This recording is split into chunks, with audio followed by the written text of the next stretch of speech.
Hi viewers, welcome to BS talk show. నేను మీ బుర్రా శ్రీనివాస్. తెలంగాణ ఉద్యమం ఎంతో మంది మట్టి బిడ్డల్ని ఆటగాళ్ళుగా పాటగాళ్ళుగా తీర్చిదిద్దితే ఆ తర్వాత ఆ బిడ్డలే తెలంగాణ ఉద్యమాన్ని భుజాలకు ఎత్తుకొని విజయ తీరాలకు చేర్చారు. ఎంతో మంది త్యాగాలు చేశారు. అలాంటి వారు ఉద్యమం తెలంగాణ మనకు వచ్చింది కదా అని ఆగిపోలేదు. ఆ తర్వాత కూడా ప్రభుత్వాల మీద, ఆ తర్వాత ప్రజాస్వామ్యం మీద, విలువల మీద, ఉద్యమాల మీద పాటలు రాస్తూనే ఉన్నారు. వాళ్ళ గొంతును భాస్వరమై మండిస్తూనే ఉన్నారు. అలాంటి వారిలో ఒకరు మన లింగంపల్లి నరేష్ ఇవాళ మనతో ఉన్నారు. తను గల్ఫ్ కార్మికుడిగా, అట్లాగే తెలంగాణ మలిదశ ఉద్యమకారుడిగా ఎన్నో అద్భుతాలు చేసి కూడా ఇప్పటికీ ఏ ప్రభుత్వాన్ని ఆశ్రయించకుండా, ఎవరి దగ్గరికి వెళ్లకుండా తన గొంతును అలాగే వినిపిస్తున్నాడు. తన వాణిని అలాగే కొనసాగిస్తున్నాడు. సో రీసెంట్గా ఇప్పుడు ఎన్నికల వేళ తీన్మార్ మల్లన్న మీద కూడా ఒక సంచలనమైన పాటతో మరొక్కసారి వెలుగులోకి వచ్చాడు. మరి ఈ నేపథ్యంలో తన ఆలోచన ఏంటి, ఎందుకు అంటే ఎప్పుడు ప్రతి ఒక్కరి మీద అసమ్మతితోనే కొనసాగుతున్నాడు, తన ఆలోచన విధానం ఏంటి తెలుసుకునే ప్రయత్నం చేద్దాం. అన్నగారు నమస్తే. ఎలా ఉన్నారన్న? పోరాటం కొనసాగిస్తున్నారా? ఏం మీ ఆరాటం ఏంటి ఇంతకీ పోరాటం వెనుక? పీడింపబడుతున్నటువంటి సమాజం జాగృతం చేయాలి. మెజారిటీ సమాజానికి ఈ దేశంలో ఫలాలు అందాలి. ఓకే. రాజ్యాధికారంలో నిరక్షరాస్యులుగా ఉన్నారు. గెలుపు కంటే 2% ఎక్కున్నటువంటి మెజారిటీ ప్రజలు రాజకీయ భిక్షకులుగానే మిగిలిపోతున్నారు. అంటే నాకు ఈ పదవి కావాలా, నాకు ఈ పదవి కావాలా, ఈ పోస్ట్ కావాలా అనేటువంటి పరిస్థితిలో పల్లె నుంచి పడితే ఢిల్లీ దాకా ఈ మెజారిటీ ప్రజలు రాజకీయంగా వెనుకబడ్డవారు, వంచింపబడతా ఉన్నారు. వీళ్ళలో అంటే తరానికి ఒక్కడు త్యాగం చేస్తూ, మహనీయులు ఎంతో మంది త్యాగం చేస్తూ వచ్చారు.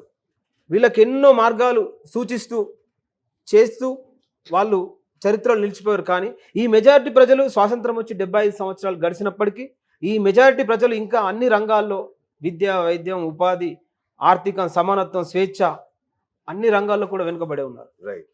కాబట్టి గడిచిన తరం కోసం కాకుండా నేటి భావితరానికైనా ఒక ప్రశ్నించేటువంటి ఒక ప్రశ్నలు లేవనెత్తుతూ ఒక ప్రశ్నించే తత్వంగా రూపొందించాలనేదే నా ఒక సంకల్పం. ఆ పోరాటాన్ని కొనసాగిస్తా ఉన్నా. సూపర్ అన్న, నిజంగా అప్రిషియేట్. ఎందుకంటే చాలా బాగా మీ ప్రతి పాటలో కూడా మీ ఆర్తి కనబడుతుంది. ఏదో పాట కోసం పాట పాడుతున్నట్టు కాకుండా మీ గుండె గొంతుక అనేది అందులో ప్రతిధ్వనిస్తుంది. ఆ విషయంలో మీకు హ్యాట్స్ ఆఫ్, చాలా బాగుంటుంది. సో అయితే అప్పుడు కేసీఆర్ని ఎదిరించారు, కేసీఆర్ మీద పాటలు రాశారు. మరి వెంటనే ప్రభుత్వం మారింది, రేవంత్ని ఎదిరించారు. ఇప్పుడు తీన్మార్ మల్లన్న మీద పాట రాస్తున్నారు.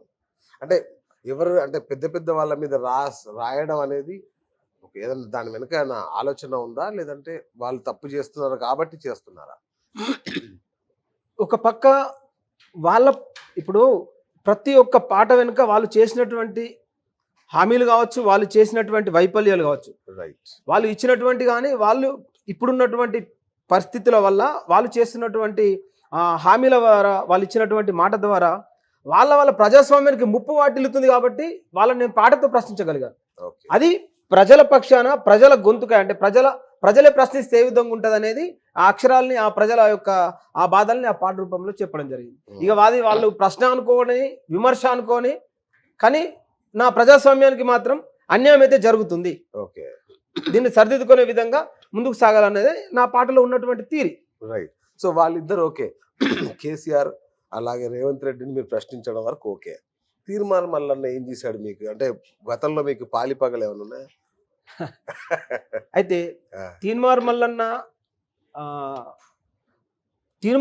మీద వ్యక్తిగతంగా ద్వేషం లేదు. కానీ ఆయన ఎంచుకున్నటువంటి మార్గం పట్ల ఆయన నమ్మి చాలా మంది మోసపోయారు. అది చాలా బాధ అనిపించింది. అంటే ఇవాళ తీన్మార్ మల్లన్న లాంటి వాళ్ళు 51 మంది ఈ ఎమ్మెల్సీ కాంటెస్ట్ చేస్తారు.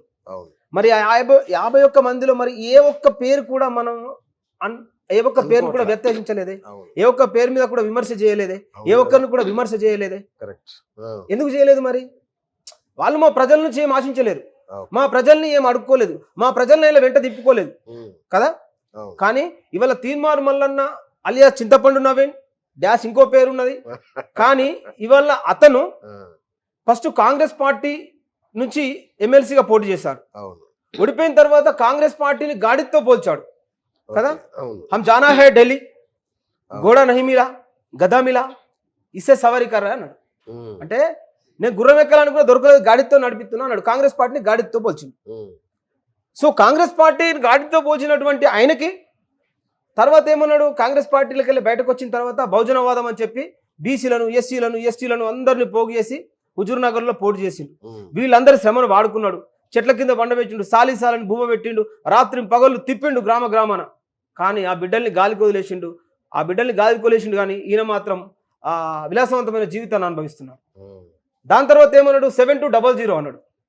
దాని తర్వాత ఏమన్నాడు, ఆయన మాట్లాడే భాషనే నేను దాంట్లో రాశాను. రైట్ ప్రజలు అనుకుంటారు తీన్మార్ మల్లన్న అనేటువంటి అలియా చింతపండు వాళ్ళ అభిమానులు కావచ్చు, ఫేడ్ ఆర్టిస్టులు కావచ్చు, ఏమనుకుంటున్నారంటే ఆయన ఇంత అన్పార్లమెంటరీ రాసుడు కరెక్ట్ అంటే పాట రాజ్యాన్ని నిర్మిస్తుంది, పాట రాజ్యాన్ని కూలుస్తుంది, పాట నాయకుడిని నిలబెట్టగలుగుతుంది, అదే పాట నాయకుల్లో దోషిగా కూడా నిలబెడుతుంది. అవును కాబట్టి ఆయన వాడినటువంటి పదాలనే నేను రాశాను.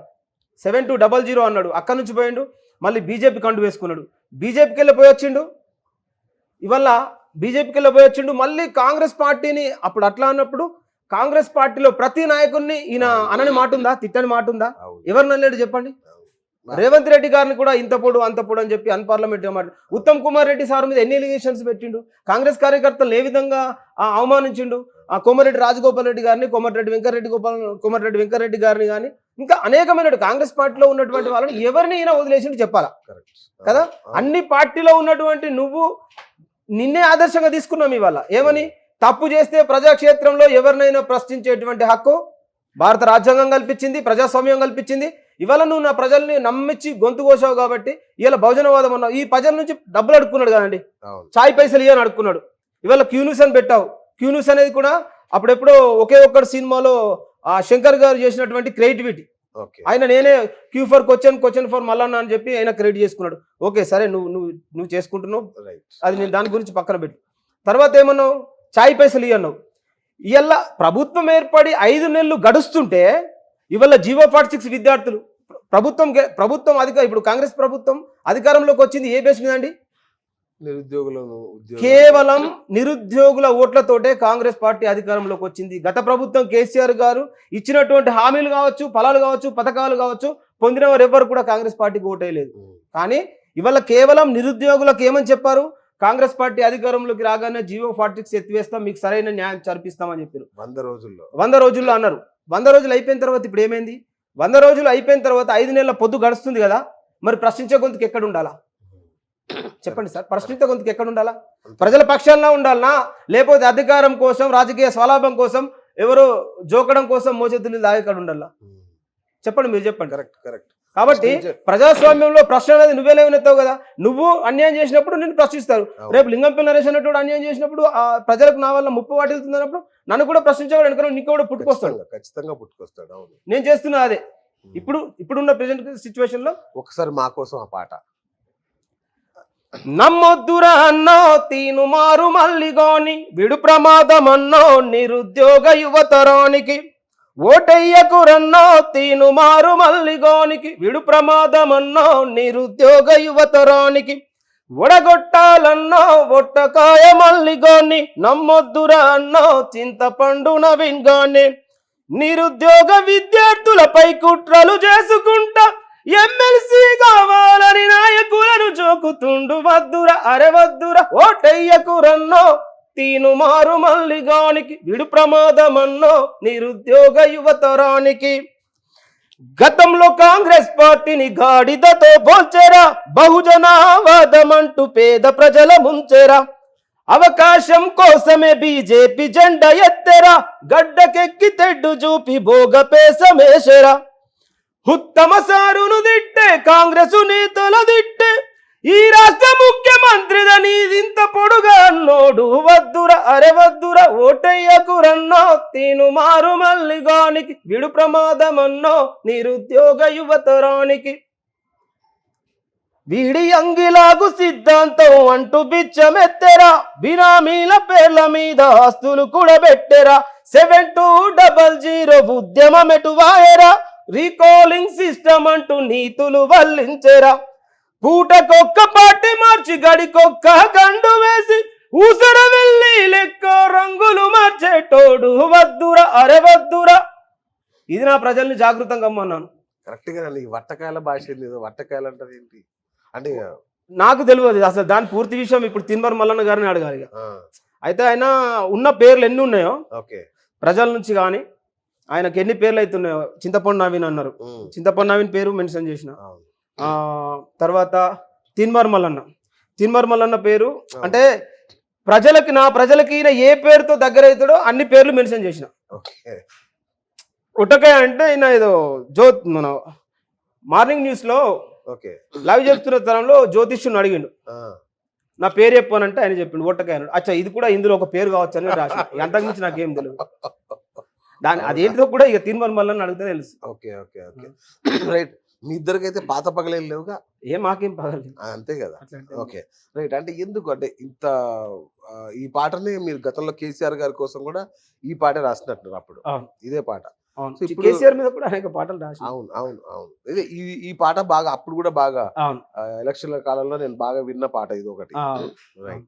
సో ఏంటి అంటే నిరుద్యోగుల కోసం కొట్లాడింది తిన్మర్ మల్లన్న కూడా కొట్లాడిండు.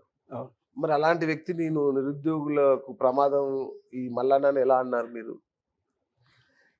ఇప్పుడు ప్రభుత్వం ఏర్పడ్డ తర్వాత 5 నెలలు గడుస్తుంది కదా, 100 రోజులు కంప్లీట్ అయిపోయింది కదా. మరి నిరుద్యోగుల ఊసి ఎత్తని ప్రశ్నించే గొంతుక రేపు అధికారం కోసం నువ్వు పదవుల కోసం పాకులాడే సోయి ప్రజల మీద లేనప్పుడు నువ్వు అధికార స్వలాభం కోసం నీ వ్యక్తిగత స్వలాభం కోసమే నువ్వు చూసుకుంటావు. కానీ ప్రజల పక్షాన చూస్తలేమని 5 నెలల పొద్దులో క్లారిటీ ఏర్పడ్డది కదా. ఇప్పుడు నువ్వు ఇప్పుడే పీకి కట్టలేంది, నువ్వు తర్వాత ఏం చేస్తావు మాకు? అంటే అధికారంలో ఉంటే ముఖ్యమంత్రి గట్టి కొట్లాడతాడేమో కదా. తిన్మర్ మల్లన్న అనేటువంటి ప్రతిపక్షంలో ఉంటేనే ప్రజలకు కానీ ప్రజాస్వామ్యానికి కానీ అధికార పక్షం కానీ ముఖ్యమంత్రులు పడతాయి. ప్రతిపక్షంలో ఉంటేనే బాగుంటుందని నా ఆలోచన. సో ఇప్పుడు కూడా ప్రతిపక్షంలోనే ఉండాలని ప్రశ్నించే గొంతుగా ప్రతిపక్షంలో ఉండాలి. ఓకే. ఈ ప్రశ్నించే గొంతుగా ప్రతిపక్షంలో ఉండాలి. కానీ ఇవాళ తిన్మర్ మల్లన్న ధనవంతుడు అంటే అగ్రవర్ణ పోని కొట్టి పేదలకు వంచిపెట్టు అని చూసినాం. కానీ తిన్మర్ మల్లన్న గారు పేదల నుండి ఛాయ్ పైసలు అడుక్కొని అంగులేగు సిద్ధాంతం అని చెప్పి నువ్వు 1,50,00,000 ఎమ్మెల్సీ సీటు కోసం నువ్వు ప్రభుత్వానికి దానం చేసినావు. మరి అదే ప్రజలు, అదే నిరుద్యోగులు, అదే విద్యార్థులు, అదే రైతులు, అదే రైతు కూలీలు, బీద బిక్కి పేద ప్రజలు ఇంకా ఈ ప్రభుత్వం ఏర్పడిన తర్వాత సతమతం అవుతా ఉన్నారు కదా. మరి ప్రశ్నించే గొంతుగా ఎందుకు వాళ్ళ గురించి మాట్లాడట్లేదు? మరి 100 రోజులు కంప్లీట్ అయింది కదా, నాకు పదవి కాదు ముఖ్యం, నిరుద్యోగులకు ఇస్తానన్న మాట మీరు జీవో 46 ఎత్తివేస్తున్నారు, ఇప్పుడు ఎందుకు ఎత్తివేస్తలేరు అని చెప్పి 5 నెలల పొద్దున ఏ మార్నింగ్ న్యూస్లో అయినా మాట్లాడుతుందా? మరి ఇప్పుడే నువ్వు మాట్లాడలేనోడివి, తర్వాత నువ్వేం మాట్లాడతావు?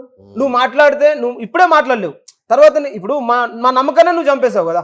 ఇక నువ్వు అక్కడికి నీ స్వార్థం కోసం నువ్వు మమ్మల్ని వాడుకున్నావు, మా ప్రజల్ని వాడుకున్నావు, ఈ బీదబిక్కి పేద ప్రజల్ని వాడుకున్నావు.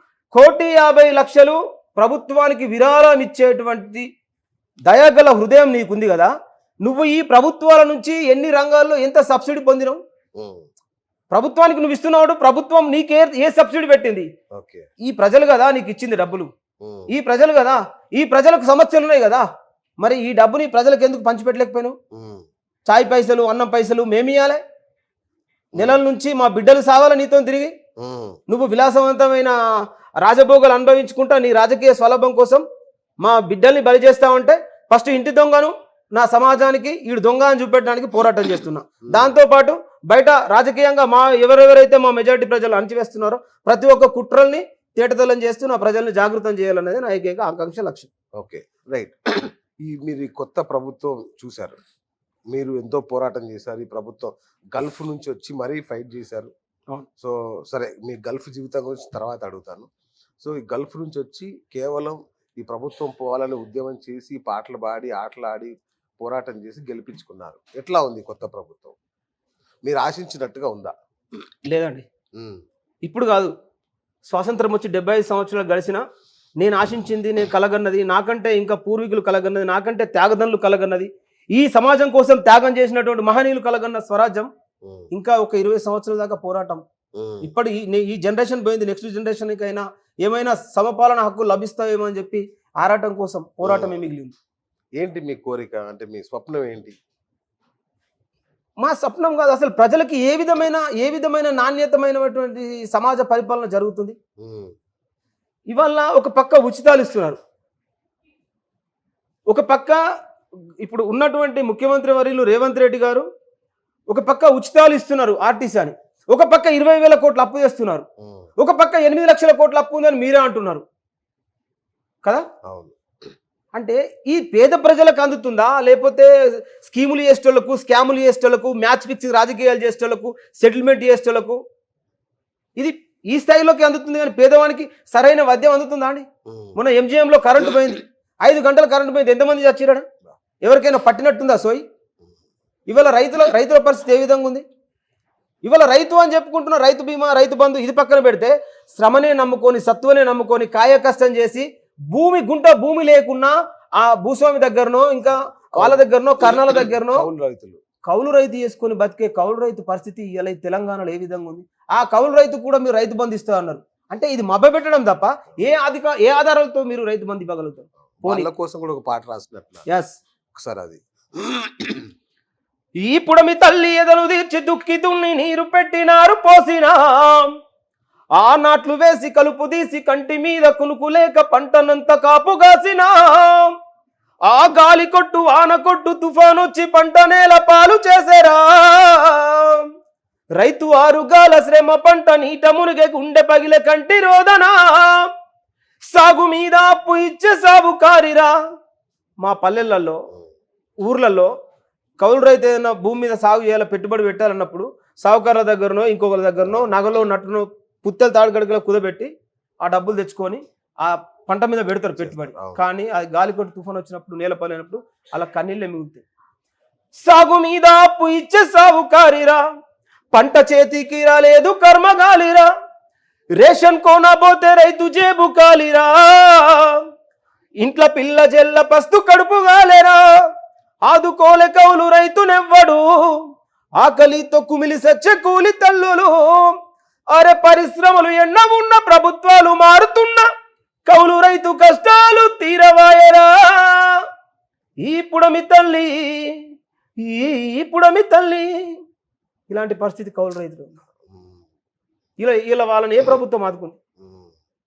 ఇప్పుడున్నటువంటి నాయకులకి పార్టీ కండువలు మారి పార్టీల నుంచి నాయకులను మార్చడానికి ఎలాంటిది లేదు, కానీ కష్టపడి శ్రమనే నమ్ముకున్నటువంటి కాయ కష్టం చేసేటువంటి ఏ బీద బిక్కి పేద ప్రజలకు ఇవాళ ఏ ప్రభుత్వమైన ఆదుకుందా? అప్పటి నుంచి ఇప్పటిదాకా ఇలా అప్పుడు కూడా ఆదుకోలేరు, ఇప్పుడు కూడా మమ్మల్ని ఇట్లా చేస్తున్నారు. ఇక మా రగులుతున్నటువంటి బాధ ఈ సమాజానికి క్లారిటీగానే చెప్పకపోతే ఈ తరం మేము దోషులుగా మిగులుతాం. ఎందుకంటే నా కౌలు రైతులకు ఇస్తానట్టుగా డబ్బులు మరి ఇన్ని రోజులైనా ఏం అసలు మాట్లాడలేదు దాని గురించి. అదే నేను ఇప్పుడు మా బాధ అంతా పాటల్లో చెప్తాను అన్న. వీళ్ళు ఎన్ని హామీలు ఇచ్చిరో వీళ్ళు అధికారంలోకి రావడానికి వచ్చిర్రు, కానీ వచ్చిన తర్వాత మాత్రం మా పేద ప్రజలకు ఎలాంటి వెసులుబాటు కానీ ఎలాంటి మార్పు కానీ జరిగింది లేదు. ఇంకా పోరాటం తెలంగాణ గడ్డ మీద నెత్తిరోడిన బిడ్డల పోరాటం ఇంకా మిగిలే ఉంది. ఈ పోరాటం ఇంకా కొనసాగుతానే ఉంది. ఎన్నేళ్ళలో ఇంకెన్ని ప్రాణాలు బలిదానం చేయాలనో, ఎంత పోరాటం చేయాలనో అట్లాంటి పరిస్థితి తెలంగాణలో ఉంది. రైట్. మీరు బాగా మెచ్చిన రేవంత్ రెడ్డి గారు ఎట్లా ఉన్నారు? గతంలో బాగా మెచ్చిన ఇలా రేవంత్ రెడ్డి గారు ఏమున్నది? గుంపు మేస్త్రి రేవంత్ రెడ్డి గారు మా నిరుద్యోగుల నిండా ముంచినారు, యువత ఓట్లతో నీ గద్దెకెక్కినారు, మీరు కుల శిచ్చులు పెట్టి బీసీలను అణచివేస్తుండ్రయ్యా ఎస్సీ ఎస్టీలను, గడికొక్క కండువా పూటకో పార్టీలు మారినొల్లే మళ్ళా ఎమ్మెల్యేలు అయ్యిండ్రు. ఇలా అధికార పార్టీ కావచ్చు, ప్రతిపక్ష పార్టీ కావచ్చు, మా గౌరవనీయులు ముఖ్యమంత్రి గారు ఏ పార్టీలో ఉన్నా గెలిచిన తర్వాత రాజీనామా చేయక పార్టీ మారితే వారిని రాళ్లతోని కొట్టు సంపు అన్నాడు. ఇవాళ ఇతర పార్టీల నుండి గెలిచిన ఎమ్మెల్యే రాజీనామా చేయక పార్టీ మారుతుంటే రాళ్లతోని కొట్టి సంపమన్నా మీరే మీ కాంగ్రెస్ పార్టీలోకి ఎట్లా చేర్చుకుండ్రు? పార్టీనే నమ్ముకున్నోళ్ళ సస్పెండ్ చేస్తారా? మళ్ళా వలసొచ్చినోళ్ళకెట్లా పదవులు ఇస్తుండ్రు అయ్యా? గడికొక్క కండువా పూటకో పార్టీలు మారినోళ్ళే మళ్ళా ఎమ్మెల్యేలు అయ్యిండ్రు. ఏళ్ల నుండి పాలనేలింది గొప్పొల్లే, తరతరాలుగా నలిగి సచ్చేది పేదోళ్ళే. ఉచిత పథకాల కలవాటు పడ్డ మా జనము, గిట్ల ఎనుకొచ్చే ముప్పును ఎవడెరుగుతాలేడు అయ్యా రేవంత్ రెడ్డి గారు. మా తెలంగాణ ముఖ్యమంత్రి మీరు సారు రేవంత్ రెడ్డి గారు. ఇది అడిగాం. చాలా అంటే చాలా ఎక్స్పెక్టేషన్స్ ఉండే వాళ్ళ మీద, ఈ 6 గ్యారెంటీలు కానీ ఇవన్నీ కూడా ఎందుకు వాళ్ళు చేయలేకపోతున్నారు? అంటే వాళ్ళకి హామీలు ఇచ్చేటప్పుడు వాళ్ళు చూసుకోలేదా? వాళ్ళకు ఒక కమిటీ ఉండే అవన్నీ చూసుకొనే చేసుకున్నారు కదా. రాష్ట్ర ఆదాయం ఎంత ఉంది ఏంటో చూసుకొనే చేసుకున్నారు కదా. కానీ ఏది కూడా వాళ్ళు అనుకున్నట్టుగా చేయట్లా. దానికి వేరే రీజన్ ఉంటుందా? ఏముంటదండి మా ప్రజలకు. అందుకే ఇప్పుడు ఓట్ల పండుగ అవును. అంటే అవును. ఓట్ల పండుగ మీద కూడా ఒక ఆల్బమ్ రాశారు. చేశాను. అవును. అవును. ఎందుకంటే నా ప్రజలు ఏ విధంగా వంచనకు గురవుతున్నారు అనే దాన్ని పాట రూపంలో చెప్పారు. ప్రతి సమస్య మీద కూడా పాట రూపంలో చెప్పాను. ఆహ్, హామీలు అనేటువంటివి, మేనిఫెస్టో అనేటువంటిది Yes. ఈ భారతదేశంలో ఎనీ పార్టీ మేనిఫెస్టో టిష్యూ పేపరే సార్ నా దృష్టిలో. ఎందుకనంటే ఒక్కసారి రికార్డ్ చూసుకోర్రి, 50% ఇంప్లిమెంట్ అయిన మేనిఫెస్టో ఏ పార్టీ లేదు. కానీ ఆనాటి నుంచి ఈనాటికి 52% కంటే ఎక్కువ ఉన్నటువంటి ప్రజలు ఒక్క ఓటు అంగడి సరుకులాగానే మిగిలిపోతున్నారు. అవును. ఓట్ల పండుగ అయిపోయింది అని అంటే 5 సంవత్సరాల దాకా మళ్ళీ వీళ్ళ కారినటువంటి లీడర్ ఉండడు, అవును. వీళ్ళు పోతే కానిటువంటి లీడర్లు కూడా ఉండరు. అవును. అంతే కదా. అట్లాంటి పరిస్థితి ఉంది కాబట్టి ఇవల్ల ఇప్పుడు వీళ్ళు చైతన్యం కాలేరు, వీళ్ళు చైతన్యం ఇవాళ విద్యా వ్యవస్థ మొత్తం కుట్టుబట్టిపోయింది, ఇవాళ ఆరోగ్య వ్యవస్థ మొత్తం కుట్టుబట్టిపోయింది. ఇవాళ ఎవరికి సోయిందండి? ప్రజల్ని ఆ టైప్ ఆఫ్లో ఆలోచన లేదు. ప్రజలకి ఎప్పుడు కులాల చిచ్చులు, మతాల మగ్గులు, పెద్ద చిన్న ఎత్తు తగ్గు ఇలాంటి వ్యవస్థలను కొట్టుమిట్టాడుతున్నారు. కానీ వాస్తవాన్ని ఇప్పుడున్నటువంటి మేధావి అనుకున్నటువంటి కొంతమంది వర్గం సైడ్ అవుట్ చేస్తున్నారు. వీళ్ళకి నిజం అనేది తెలియకుండా వాస్తవాన్ని ఒక నిజం తెలుసుకొని నిర్భయంగా ప్రశ్నించేటువంటి ఆలోచనలో ఈ మెజారిటీ ప్రజలను లేకుండా చేస్తున్నారు. సో ఇప్పటికైనా ఆ ప్రజల్ని వాస్తవికతకి దారి మళ్లించేటువంటి విధంగానే ఈ పోరాటం ముందుకు పోతుంది. రైట్. అంటే బీసీ జనగణన చేయకుండానే స్థానిక సంస్థలకు వెళ్ళే ప్రణాళిక నడుస్తుంది ఒక రకంగా. సో గతంలో కేసీఆర్ గారు చేశారు సమగ్ర కుటుంబ సర్వే, దాని ఫలితాలు లేవు, దాన్ని బయటికి రానివ్వాల. సరే పోనీ ఈయన వచ్చాక నేను వెంటనే గంటలో కూడా చేయొచ్చు ఆయన, అది ఇవ్వట్లా, ఈయన చేయట్లా. అసలు ఏం జరుగుతుంది బీసీల విషయంలో? బీసీల విషయంలో ఓట్ల కోసం నోట్లు వంచే కార్యక్రమం.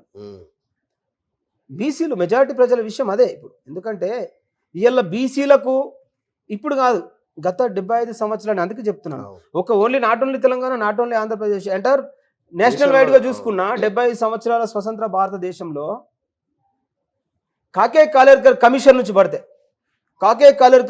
నుంచి పడితే బిందేశ్వరి ప్రసాద్ మండల్ కమిషన్ నుంచి ఇవాళ బీసీలకు 27% రిజర్వేషన్ ఇంప్లిమెంట్ అయిందంటే ఆ మహనీయుడు బిందేశ్వరి ప్రసాద్ మండల్ యాదవ్ గారు పెట్టినటువంటి కమిషన్ పుణ్యమాని. కానీ ఇవాళ అలాంటి మహనీయులకు ఈ మెజారిటీ ప్రజలు కూడా సపోర్ట్ చేయలేదండి. ఆనాడు బాబాసాహెబ్ కానీ, బాబాసాహెబ్ ఎవరి దామాష ప్రకారం వాళ్ళకు రేషు కావాలన్నాడు, ఓటు హక్కునే చైతన్యం కల్పించాడు. కానీ పూనా ఉడంబడిక అనేటువంటి ఆ ఒక కుట్రతోటి వీళ్ళకు వచ్చేటువంటి సీట్లను కట్ చేశారు. కానీ ఆనాడు బాబాసాహెబ్ చేస్తున్నటువంటి పోరాటంలో ఈ బీసీలు కూడా ఆయన వెంట రాలే, ఆయన అగ్రవర్ణాల వెంట వెళ్ళారు. ఇప్పుడు కూడా అదే పరిస్థితి ఉంది. ఒక్క బీసీ నిజాయితీగా ముందుకు ఇప్పుడు బీసీ కోవకు చెందాలంటే ఈ బీసీ ముసుగు వేసుకొని బీసీ ప్రజల్ని వంచిస్తూ, ఎస్సీ ప్రజల్ని వంచిస్తూ ఇట్లాంటి ఎక్కడో ఒక్కడు ఇన్ని సంవత్సరాలు ఒకటి వెళ్ళిందంటే మళ్ళీ మొత్తం సమాజాన్ని పాతరలోకంకు దొక్కి నేను అని చెప్పి ఒక ట్యాగ్ లైన్ వేసుకుని వెళ్ళినోడు వెళ్తుండు, కానీ ఈ సమాజాన్ని వంచిస్తూ వెళ్తున్నాడు కదా. ఇప్పుడు ఇప్పుడే ప్రజల పక్షాన నువ్వు ఈ ప్రజల పక్షాన ఉండి కొట్లాడితే, నేను మేమెందుకు విమర్శిస్తాం, మేమెందుకు అడుగుతాం? ఇట్లాంటి పరిస్థితి బీసీలకు ఉన్నది. ఇక ప్రధానమైన ఎజెండా ఏంది అని అంటే కేవలం దేశం కానీ రాష్ట్రం కానీ 3% 5% ఉన్న చేతిలో ఉన్నది. ఇప్పుడు అది ఓట్ల పండుగ అయిపోయిన తర్వాత ఈ మెజారిటీ ప్రజల పరిస్థితి ఏంది అనేది కూడా పాట ఓట్ల పండుగ అయిపోయింది వస్తుంది. ఓట్ల పండుగ వచ్చింది, నోట్లు ఖర్చు పెట్టిస్తుంది, బీరు నీకు తాగిపిస్తుంది, బిర్యానీ మస్తు తినిపిస్తుంది, అమ్మలక్కలకు సీర సారెలు రైక ముక్కలు రవేస్తుంది, ఓట్ల పండుగ వచ్చింది, నోట్లు ఖర్చు పెట్టిస్తుంది. ఇలా ఓటరు పరిస్థితి ఈ దేశంలో 500 చిల్లర రోజుకు 27 కొత్తలని బతుకు, సంతలో పశువుకు ఉన్న విలువ ఒక ఓటరుగా నీకు లేదు ఎందుకు? బర్రెను కొంటే 60,000, ఎద్దును కొంటే 80,000, గాడిద కొంటే 20,000, పందిని కొంటే 10,000, గాడిద కుక్కలు పందుల కన్నా చౌక బేరం ఓటరు నీ బేరం. ఓట్ల పండుగ అయిపోయింది, 5 ఏళ్ల దాకా ఇగరానంది, ఆనాడు ఈ ఓటు కోసం అసెంబ్లీ పార్లమెంటుల శూద్రులు గుడ్డలు తుకుతారా, గడ్డి వీకుతారా, చదువు సంధ్యలేని శ్రమజీవులు గొర్రెల వల చట్ట సభలకొస్తారా, అలగ జనానికి ఓటు ఎందుకని అగ్రవర్ణాలు హేళన చేస్తారా, పీడిత బతుకుల కండగా నిలిసి బీద బిక్కితల రాతలు మార్చి బాబాసాహెబ్ త్యాగంతో సాధించిన ఓటు చరిత్ర మరిచిరి ఓట్ల పండుగైపోయింది 5 ఏళ్ల దాకా ఇక రానంది. ఈ దేశంలో 3% ఉన్నోళ్ళేమో మన దేశాన్ని శాసిస్తుంటే 5% ఉన్నోళ్ళేమో రాష్ట్రాలను పరిపాలిస్తుంటే 92% ఉన్నోళ్ళోట్లు అమ్ముకొని బానిసలవుతుంటే ఓటుతో సింహంలా రాజును గమ్మంటే ఎంగిలి మెతుకుల బానిసలైతిరి ఓట్ల పండుగైపోయింది 5 ఏళ్ల దాకా ఇక రానుంది. నీకు బీరు ఎవడు ఇగదా పడురో, బిర్యానీ ఎవడు తినిపించడురో. ఎందుకన్నా ఇప్పుడు పట్టభద్రుల ఎన్నికల్లో కూడా ఇస్తారంట డబ్బులు. ఇవాళ ఈ తెలంగాణ రాష్ట్రంలో ఈ వరంగల్, నల్గొండ, ఖమ్మం పట్టభద్రుల ఎన్నికలు ఏవైతే ఉన్నాయో నిజానికి అబద్ధానికి జరిగే యుద్ధం, నీతికి అవినీతికి జరిగే యుద్ధం, స్వార్థానికి తెగింపుకు జరిగే యుద్ధం. ఇవాళ ఈ ఓటర్లు బీరుకో బిర్యానీకో లేకపోతే ఓటు మీద చైతన్యం లేనివారో కాదు. ల్యాప్టాప్లు ఇస్తారంట. ఇవాళ ల్యాప్టాప్లు ఇవ్వని కాక ఇవాళ పట్టభద్రులకు నేను ఒక్కటే విజ్ఞప్తి చేసేది ఒక్కటే, ఇవాళ పోరాటం అంటే ఇప్పుడు గెలిచేటువంటి క్యాండిడేట్ పార్టీకి సంబంధమో కులానికి సంబంధమో కాదు. ఆ నాయకుని దగ్గర ప్రశ్నించే తత్వం ఉందా, ఆ నాయకుని దగ్గర పోరాడే నైజం ఉందా, ఆ నాయకుని దగ్గర తెగింపు ఉందా, ఆ నాయకుని దగ్గర లొంగుబాటుతనము, స్వార్థము, నిస్వార్థం ఉందా చూడండి మీరు. ఎందుకంటే వీళ్ళ పదవి కోసం, అవకాశాల కోసం పార్టీ మారేటోళ్ళు ఉన్నారు, కానీ పార్టీలకు వెళ్ళే ప్రాణాలకు తెగించి పోరాటం చేస్తున్నారు ప్రజల పక్షాన. ఈ 51 మందిలో ఓట్లు చీలకుండా ఒక పోరాటాన్ని, ఒక నిజాన్ని, ఒక త్యాగాన్ని గెలిపించడానికి ఈ పట్టభద్రులంతా చాలా తెలివైన వారు. ఈ సమాజానికి వీళ్ళు రేపటి దిశ నిర్దేశించే వాళ్ళు, వీళ్ళు చదువుకున్న వాళ్ళు, వీళ్ళు మేధావులు. కాబట్టి ఇవాళ ప్రజాస్వామ్యంలో సామాన్య ఓటు యొక్క విలువ తెలియకుండా, సామాన్య ప్రజలు వాళ్ళకు ఓటు యొక్క విలువ తెలియకుండా వాళ్ళకు జరుగుతున్న మోసాన్ని పసిగట్టలేకపోతున్నారు. కానీ ఇవాళ మీరు వేసే ఓటు రేపు దిశను నిర్దేశించి ఈ తెలంగాణలో నిజాయితీగా, నీతిగా పోరాటం ఇంకా కొనసాగొచ్చు, పోరాటం చేసే వాళ్ళు ముందుకు రండి అని నినదించేటువంటి ఒక ఉద్యమమే మీ ఓటు.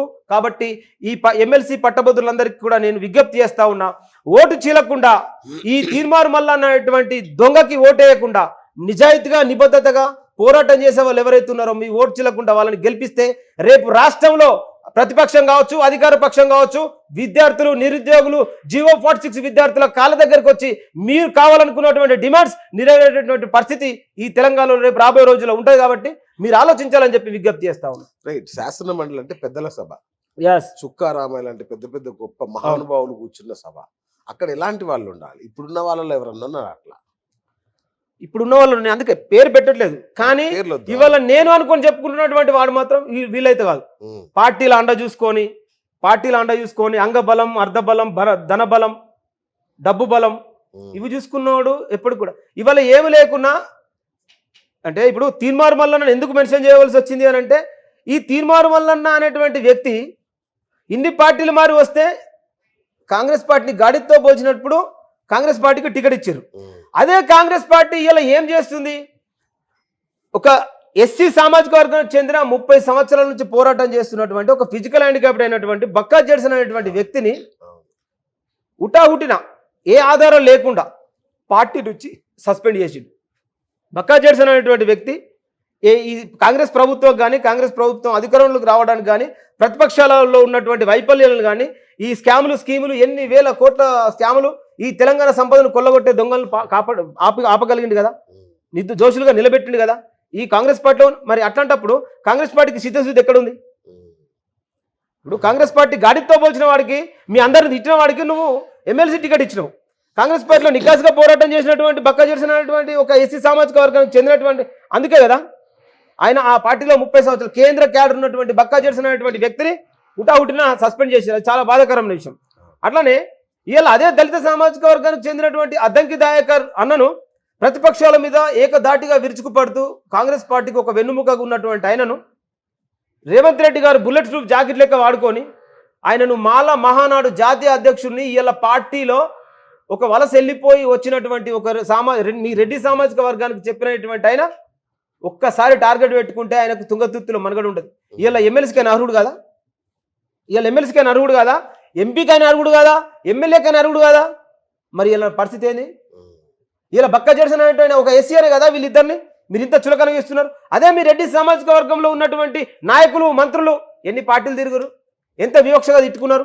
మరి అదే మీరు ఏమో పరిపాలన మీరేమో రాజకీయం చేస్తూ ఉన్నారు, మా వాళ్ళు ఏమో బలిపశులు అవుతా ఉన్నారు. వీళ్ళ మీద ప్రేమతో చెప్పట్లేదు నేను, కానీ ఈ జాతులకు జరుగుతున్న అన్యాయాన్ని ఎస్టాబ్లిషన్ చేస్తున్నా అది ప్రజలు అర్థం చేసుకోవాలని చెప్పి విజ్ఞప్తి చేస్తా ఉన్నా. మన కాంగ్రెస్ లో ఉన్నటువంటి కార్యకర్తలకు కూడా చెప్తా ఉన్నా. ఇంకొకటి అన్న, కాంగ్రెస్ పార్టీకి ఇష్టం లేకుండానే సీట్ ఇచ్చారు మల్లన్నకి, అందుకే వాళ్ళు ఎవరు కూడా రేవంత్ గారు కానీ పెద్దవాళ్ళు ఎవరు కూడా ముందుకు రావట్లే, సభల్లో కానీ ఎక్కడ పార్టిసిపేట్ చేయట్లేదు అనేది ఒకటి విన్నాను, నిజమేనా? ఇవాళ ఆయనకి ఇప్పుడు బలిక బగ్రా చేయొచ్చు, ఎందుకంటే వాళ్ళకు కూడా టోటల్ వ్యతిరేకత ఉంది. కానీ ఇవాళ ఒక మోసగాన్ని మోసం చేస్తున్నా ఓకే, మరొక నిజాయితీ పరుని ఎందుకు సస్పెండ్ చేసింది మీరు? అంటే ఈ సామాజిక వర్గ పోలకు ఏం కావద్దు అని కదా, వాళ్ళకి విలువద్దు, వీళ్ళ స్థానం గిది అని చెప్పడానికి. రెడ్లలో ఏ పార్టీలో ఉన్నా మా రెడ్డికి ఎదురు తిరిగిన పరిస్థితి ఇంతే ఉంటుంది అని చెప్పి మీరు రెడ్డిని అంత పోకడ నిరూపించినట్టే కదా, అంతే కదా. ఇప్పుడు ఈ దొంగను మీరు ఏం చేసుకుంటారో బలిగా బగ్రా చేసుకుంటారో ఐ డోంట్ కేర్, దాని గురించి నేను మాట్లాడా. నిజాయితీ పరులను ఎందుకు మీరు సస్పెండ్ చేయవలసి వచ్చింది? అది కదా మాకు కావాల్సింది. అంటే మా జాతులకు మీ ఇవాళ కాంగ్రెస్ పార్టీ నిర్మాణం అయింది అని అంటే ఎస్సీలతోటి, బీసీలతోటి, మైనారిటీలతోటి, మన బీద బిక్కి పేద సబ్బండ ప్రజల నెత్తురు సుక్కలు, శ్రమ, కష్టం ఆ పార్టీ నిర్మాణంకు దారపోచారు, ప్రాణాల త్యాగాలు ఉన్నాయి. ఇవాళ మీరు ఏం త్యాగం చేశారు? ఇవాళ ఎన్ని పార్టీలు మారారు? మరి ఇవాళ ఏ పొజిషన్లో ఉన్నారు? మరి అదే ఇట్లాంటి పరిస్థితి మీ కింది స్థాయిలో ఉన్నటువంటి వాళ్ళు ఏ పరిస్థితిలో ఉన్నారు? మీరు చేస్తున్నది ఎక్కడ కరెక్ట్? అది నా బాధ. ఇంకో పాట కూడా రాసినట్లు రేవంత్ రెడ్డి గారి మీద. అవును, ఇది అయ్యా రేవంత్ రెడ్డి గారి తర్వాత ఇంకోటి కూడా రాసిన. ఇప్పుడు రాజ్యం మీద కూడా ఇంకోటి రాసిన. ఇప్పుడు అచ్చా, ఒకసారి మా కోసం వదలండి. అంటే ఈ ఎందుకు రాయవలసి వస్తుందంటే, తెలంగాణ పోరాటం అన్నారు. తెలంగాణ పోరాటంలో మా ప్రజలే ప్రాణత్యాగాలు చేశారు. తొలి దశ పోరాటంలో అసువులు బాసింది మా బిడ్డలే, మలి దశ పోరాటంలో అసువులు బాసింది మా బిడ్డలే. కానీ ఇప్పుడు బతికున్న బిడ్డలు, చదువుకున్న బిడ్డలు, నిరుద్యోగ బిడ్డలు వీళ్ళకి వస్తాయంటే మళ్ళీ పోరాటం మిగిలే ఉంది ఈ గడ్డ మీద. ఆ బాధతో రాసిన. ఉద్యమాలకు ఊపిరి పోసుడే త్యాగమే మా వంత, ఉద్యమాలకు ఊపిరి పోసుడే త్యాగమే మా వంత, మా ఓట్లతోని గెలిచి దోపిడి పాలన చేసుడే మీ వంత, అరే రణముకు పోరు రాజేసి బలిదానం ఇచ్చుడే మా వంత, అరే రణముకు పోరు రాజేసి బలిదానం ఇచ్చుడే మా వంత, అరే అధికార దాహంతో అన్ని మనసి కుట్ర చేసుడే మీ వంత, నిజం మాట్లాడితే నిర్బంధమా జనం కొరకే కొట్లాడితే వెలివేతలా, పదవులిచ్చే కాడ మీ సుట్ట పొల్ల నలిగి సచ్చే కాడ కులం తక్కువల్ల, ఉద్యమాలకు ఊపిరి పోసుడే త్యాగమే మా వంత, మా ఓట్లతోని గెలిచి దోపిడి పాలన చేసుడే మీ వంత. ఈ త్వరలో ఈ పాట రికార్డింగ్ చేయబోతున్నా. త్వరలో ప్రజల్లోకి ఈ మెజారిటీ ప్రజలు జాగృతం చేసే దిశగా ఒక గద్దర్ రేంజ్ లో నీ స్వరం ఇట్లా మండుతుందన్న. ఒక గద్దర్ రేంజ్ లో ఒక ఏపురు సోమన్న లాగా నీ రూపం కూడా అలాగే ఉంది. ఇంత టాలెంట్ ఉంది కదా. అప్పట్లో తెలంగాణ ప్రభుత్వం కళాకారులకు ఉద్యోగాలు ఇచ్చింది కదా, అప్పుడు మీరు దానిలో ఎందుకు లేరు? కళాకారులు అంటే నేను అందరితో కలిసి పనిచేశాను. ఓకే, కళారంగంలో. ఎందుకనంటే నేను ఈ పోరాటం అనేది గత కొన్ని 10 సంవత్సరాల నుంచి అల్టిమేట్గా అందరితో కలిసి పోరాటం చేశాను. కానీ అప్పుడు నా చిన్న వయసు అదొకటి, మళ్ళీ ఇంత చిన్న వయసులో అంత బర్నింగ్ టాలెంట్ ఉన్నప్పుడు అక్కడ మీద ఉన్న వాళ్ళు కొంచెం దాన్ని జీర్ణించుకోలేని పరిస్థితి. ఎదుగుతే వీడు ఏ టైప్ ఆఫ్ లో వెళ్ళిపోతాడో అనేటువంటి కొద్దిగా, అంటే అది వాళ్ళ వ్యక్తిగతం. టైం వచ్చినప్పుడు కాలం నిర్ణయిస్తుంది. ఇవాళ ఒకప్పుడు వెలిగినటువంటి తీన్మార్ మల్లన్న ఇవాళ ప్రజాస్వామ్యంలో ఒక దోషిగా మిగిలింది. ఇవాళ ఏమిటి కాలేని చాలా మంది ఎవరు ప్రశ్నించే గొంతులుగా బయటకు వస్తాయి కదా. అట్లాగే హిందీలో కూడా మీరు పాటలు పాడారు కదా. ఆ హిందీలో కూడా అప్పుడు తెలంగాణ ఉద్యమ మూమెంట్, ఆ మూమెంట్ నేను మా సోదరుడు, అంటే నేను హిందీలో కూడా అనాథ పిల్లల మీద ఒక ప్రాజెక్ట్ చేస్తున్నాను ఇప్పుడు నేషనల్ వైడ్ గా. అనాథ పిల్లల పరిస్థితి ఏంది అనేది ఒక రఫ్ లైన్ రాసుకున్నా. ఆ రఫ్ లైను అంటే దేశం ఇట్లా వచ్చింది కదా, వాళ్ళ విజన్ ఏంటి, వాళ్ళ గోల్ ఏంటి, వాళ్ళ టార్గెట్ ఏంటి అనే అంశం మీద వాళ్ళు ఈ సమాజాన్ని అడుగుతారు. ఓకే. అంటే ఇది నేను సౌదీ అరేబియా వెళ్ళేటప్పుడు ఛత్రపతి టర్మినల్ దగ్గర అలా సాధక బాలతోనే సెలబ్రేషన్ చేసుకొని నేను సౌదీ అరేబియా వెళ్ళిపోయినా, గల్ఫ్ కార్మికుడు అప్పుడు వెళ్ళినప్పుడు. సో అప్పుడు ఫ్లైట్లో కూర్చుండి వాళ్ళ బాధల్ని ఫ్లైట్లో రాసిన నేను. అది ఎప్పటికైనా అంటే ఈ సమాజాన్ని ప్రశ్నించేది ఈ తప్పు వీళ్ళు అదే చేసి తప్పు వీళ్ళు చేసింది కాదు కదా అనే అంశం మీద ఒక లైన్ రాసుకున్నా. ఏ దునియా మేరా సాత్ హై अपना साथ ए रात है, हे दुनिया मेरा साथ है अपना साथ ए रात है, जिंदगी को शुक्रिया हमेशा हम लोग दुख लिया, सारे लोगों का नसीब अच्छा है मेरा किस्मत ऐसा लिखा है, इस दुनिया को मिल करके बार बार सब लोगों को सच क्या दिखाएगा एक बार, बेंज कार में घूमता एक स्पोर्ट्स बाइक में फिरता दोनों, साइकिल चला के जाएगा तीनों, रिक्शा चल के जीवन चारो. ఇక్కడ చూసిరా బెంజ్ కార్, కోట్ల రూపాయల బెంజ్ కార్లో ఒక్కరే పోతారు, లక్షల పెట్టేటువంటి స్పోర్ట్స్ బైక్ మీద ఇద్దరు పోతారు. ఆర్థిక రుగ్మతలు దెబ్బతిన్న పేదవాడు సైకిల్ మీద ముగ్గురు తీసుకుపోతారు. అదే రిక్షా నడుపుకుంటూ జీవనం కొనసాగించేవాడు నలుగురిని పోషించుకుంటారు. రిక్సా చెలాకే జీవన్ చారో. కానీ అప్పుడు వీళ్ళ పరిస్థితి ఏంది అంటే, హమ్ తో మిల్కే చల్తే రహతే पैरों को चप्पल नहीं रहते, यही हमारा जिंदगी है बोलने का क्या बात है, धूप में पसीना निकलते ठंडा मौसम नींद, धूप में पसीना निकलते ठंडा मौसम नींद उड़ाते. ధూపు మే చెమటలు కారినప్పుడు ఈ ఎముకలు కొరికే చలి వాళ్ళ నిద్ర బట్టనియది. ధూపు మే పసీనా నికల్తే ठंडा मौसम नींद उड़ाते, बारिश आंखों पानी छुपाते. ఆ కారే వర్షపు చుక్కలు వీళ్ళ కన్నీరును కూడా అవి కప్పేస్తాయి. ధూప్ మే పసీనా నికల్తే ठंडा मौसम नींद उड़ाते, बारिश आंखों पानी छुपाते, कभी कभी मेरा दिल टूट जाते, जिंदगी में जीतने का एक मौका नहीं मिला है, अगर मिल गया तो इस दुनिया को झुकाएगा हम पलट करके, सपने सारे सोचती है किस्मत अपना साथ नहीं है, सोचेगा बड़ा नाचेगा पक्का गाएगा संगीत का तरह. ఈ లైన్ రాసుకున్నా. కాదన్నా, కోరుట్ల బిడ్డవు నువ్వు, నీకు ఇంత హిందీ ఎట్లా వచ్చింది? అంటే నేను ఎక్కడ చదువుకున్నావు, ఏం చేసావు అసలు? అంత మ్యాజిక్. నేను జేసీబీ ఆపరేటర్ గా కొనసాగి ఎర్త్ మూవర్స్ పొక్లైన్ జేసీబీ నా ట్రేడ్. అంటే చిన్నప్పటి నుంచి నేను కాయ కష్టం నుంచి బయటకు వచ్చినామని, నా గ్రామంలో కానీ అంటే అట్లాంటి కేటగిరీ నుంచి బయటకు వచ్చినాం. తో దుబాయ్ వెళ్ళిన తర్వాత కూడా అనేక ఉద్యమాలు గల్ఫ్ కార్మికుల కోసం నిరంతరం దుబాయ్లో ఎంబెస్సీ నుంచి కానీ కౌన్సిల్ నుంచి కానీ క్యాంపుల చుట్టూ కానీ సోనాపూర్ అల్కూస్ ఇలాంటి అనేకమైనటువంటి నిత్యం ప్రజల పక్షాన కార్మికుల పక్షాన నా జీవితంలో నాకున్నటువంటి పిన్న వయసు నుంచి ప్రజా పోరాటాలతోటే నేను ఎదుగుతా ఉన్నాను, ప్రజా పోరాటాలతోటే ఇలా ముందుకు కొనసాగుతా ఉన్నాను. ఇంత ఇంత ఇంత మంచి హిందీ ఎట్లా వచ్చింది అని అయితే ఇంకా అంటే నేను ఆ మోటార్ ఫీల్డ్ లో ఉన్నప్పుడు వాళ్ళతోటి నాకు అంటింది. మళ్ళీ దుబాయ్ సౌదీ అయిన తర్వాత కొంచెం కొంచెం నాకు అంటే అప్పుడు అరబిక్ కూడా వస్తుంది కొంచెం. కంప్లీట్ షేక్ గా మారిపోయాక అక్కడ అంటే సౌదీలో కూడా నాకు సాలరీస్ ఇవ్వకపోతే సౌదీ షేక్ మీద కూడా నేను ఫైట్ చేసిన. అక్కడ అమీల్ మక్తబ్, అక్కడ రియాద్ మెట్రో అంటే సెంట్రల్ సిటీ రియాద్, అక్కడ కఫిల్ మాకు 300 మందికి జీతాలు ఇవ్వకపోతే పాకిస్తానీ, బంగ్లాదేశీ, నేపాలీ, ఇండోనేషియా ఇలాంటి మా కంపెనీలో ఉన్నటువంటి వాళ్ళందరికీ కూడా నేను అక్కడ గ్రేడర్ ఆపరేటర్. గ్రేడర్ అంటే రోడ్ సెక్షన్ లో ఉంటుంది కదా, మిడిల్ లో బ్లేడ్ ఉంటుంది. నాకు దాదాపు ఒక 1 lakh రూపీస్ సాలరీ. అలాంటి భవిష్యత్తు దాకా వెళ్ళిన నేను. ఒక సంవత్సరానికి 6,000 జీతం చేసిన, ఒక సంవత్సరం మొత్తం. రైతు కింద అగ్రికల్చర్ ఎవ్రీ వర్క్ నేను చేయగలుగుతా. నాట్లేయగలుగుతా, కోత కోస్తా, మూత మోస్తా, సడన్ కొడతా, బంతి, ఎవ్రీథింగ్. ఆనాడు ఉన్నటువంటి ఆ చిన్న వయసులో కూడా ప్రతి ఒక్క కష్టంతో కన్నీటి చెమట సుక్కల నుంచి మేము బయటకు వచ్చినాం. అట్లాంటి పరిస్థితిలో ఈ హిందీ అనేది ఆ మోటార్ ఫీల్డ్ లోకి వెళ్ళిన తర్వాత ఆ జర్నీ స్టార్ట్ అయింది. ఈ తెలంగాణ ఉద్యమం ఉవ్వెత్తున ఎగుస్తున్న తరుణంలో కూడా దరువెల్ అన్న ఒక పాట రాసిండు, వీరుల రవందనం. వీరుల వందనానికి కూడా ఈ ప్రపంచానికి అంటే ఇప్పుడు ఢిల్లీ నుంచి వచ్చేటువంటి నాయకులకి ఏ నాయకుడైనా స్పీచ్ రిప్రజెంటేటివ్ చేయగలుగుతారు, అవును. స్పీచ్ ట్రాన్స్లేషన్ ఉంటుంది. కానీ పాట ఎవరు ట్రాన్స్లేషన్ చేయాలా? నువ్వు తెలుగులో ఏం మాట్లాడినా కానీ క్యా అచ్చా ఇస్కా वो तो जो शहीद हो गया उनके लिए गाना है ऐसे बोल सकते हैं, लेकिन उसके बारे में क्या है, अंदर का जिगर का ज्यादा क्या है అనేటువంటి సిచ్యువేషన్ వాళ్ళకి చెప్పలేరు కదా. అనేటువంటి ఆ లైన్ని మన మోహన్ అన్న ఇంకొక అన్న చాలా అంటే అన్న హిందీలో ట్రాన్స్లేషన్ చేస్తాడు, చాలా అద్భుతంగా రాస్తాడు. హిందీ తెలుగు పాటలు హిందీలో ట్రాన్స్లేషన్ చేస్తాడు.